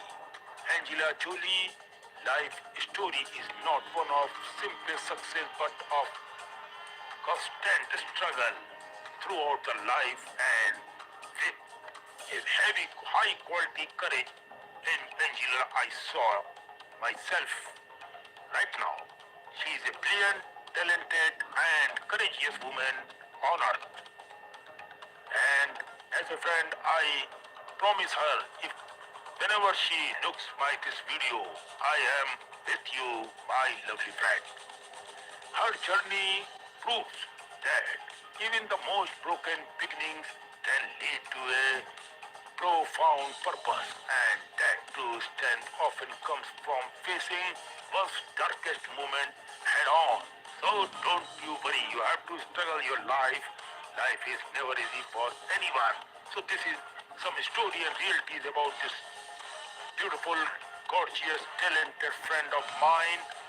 I salute to this gorgeous, talented friend, not only because she is a Hollywood great actor. Oh, no.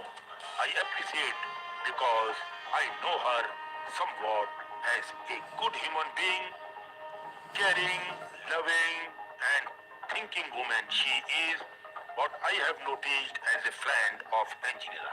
Love you, love you, love you. One more thing. The people, the person, the lady, the girls who feels that marriage is all everything, you are wrong. Care, feelings, wait for a good friend who takes you on and on with strong remarks and who touches you, who stops you if you do something wrong, is a true and pure love.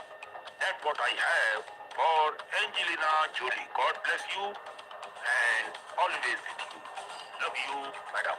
Thank you, and it's sunny here.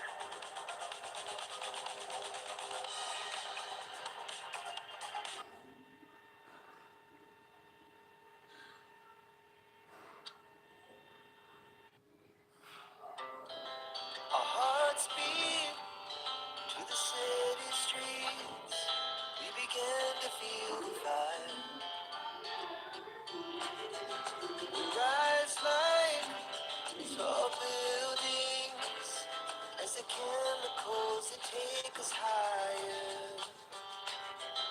The night's young, yet it's just begun. Hello, ladies and gentlemen, you are watching Sunil world. I am Anthony, making this statement from my side that this is the video I have created only for educational and promotional use, so that Mr. Affairs can increase own knowledge for the world. That's the concluding video, man. Geography of Spain. The history of Spain, from ancient civilizations to modern democracy. Spain's long and eventful history is the product of many civilizations. Iberians, Celts, Romans, Visigoths, and Moors, each leaving behind enduring cultural, architectural, and linguistic influences. Over thousands of years, Spain transformed from a prehistoric land of tribes into one of the greatest empires in world history. Later experiencing decline, dictatorship, and finally a return to democracy in the 20th century. Prehistoric and early civilizations. Archaeological discoveries in Spain show evidence of human habitation dating back over 1 million years. The Atapuerca caves in northern Spain. Hello friends, I am Admin Sunny and you are watching Sunny's GK World. In this unique video, I want to concern something very unique about the Mahabharata, the very important mythological and worship book of Hindus. In interpretation of the overall connection between the Mahabharata, Russia, and future prospects included in this video. Before starting this video, I request you once again, so that you never miss the upcoming videos from our side regarding various types of different knowledge about the fact which a normal person doesn't know about. Imagine being told that an ancient Indian epic like the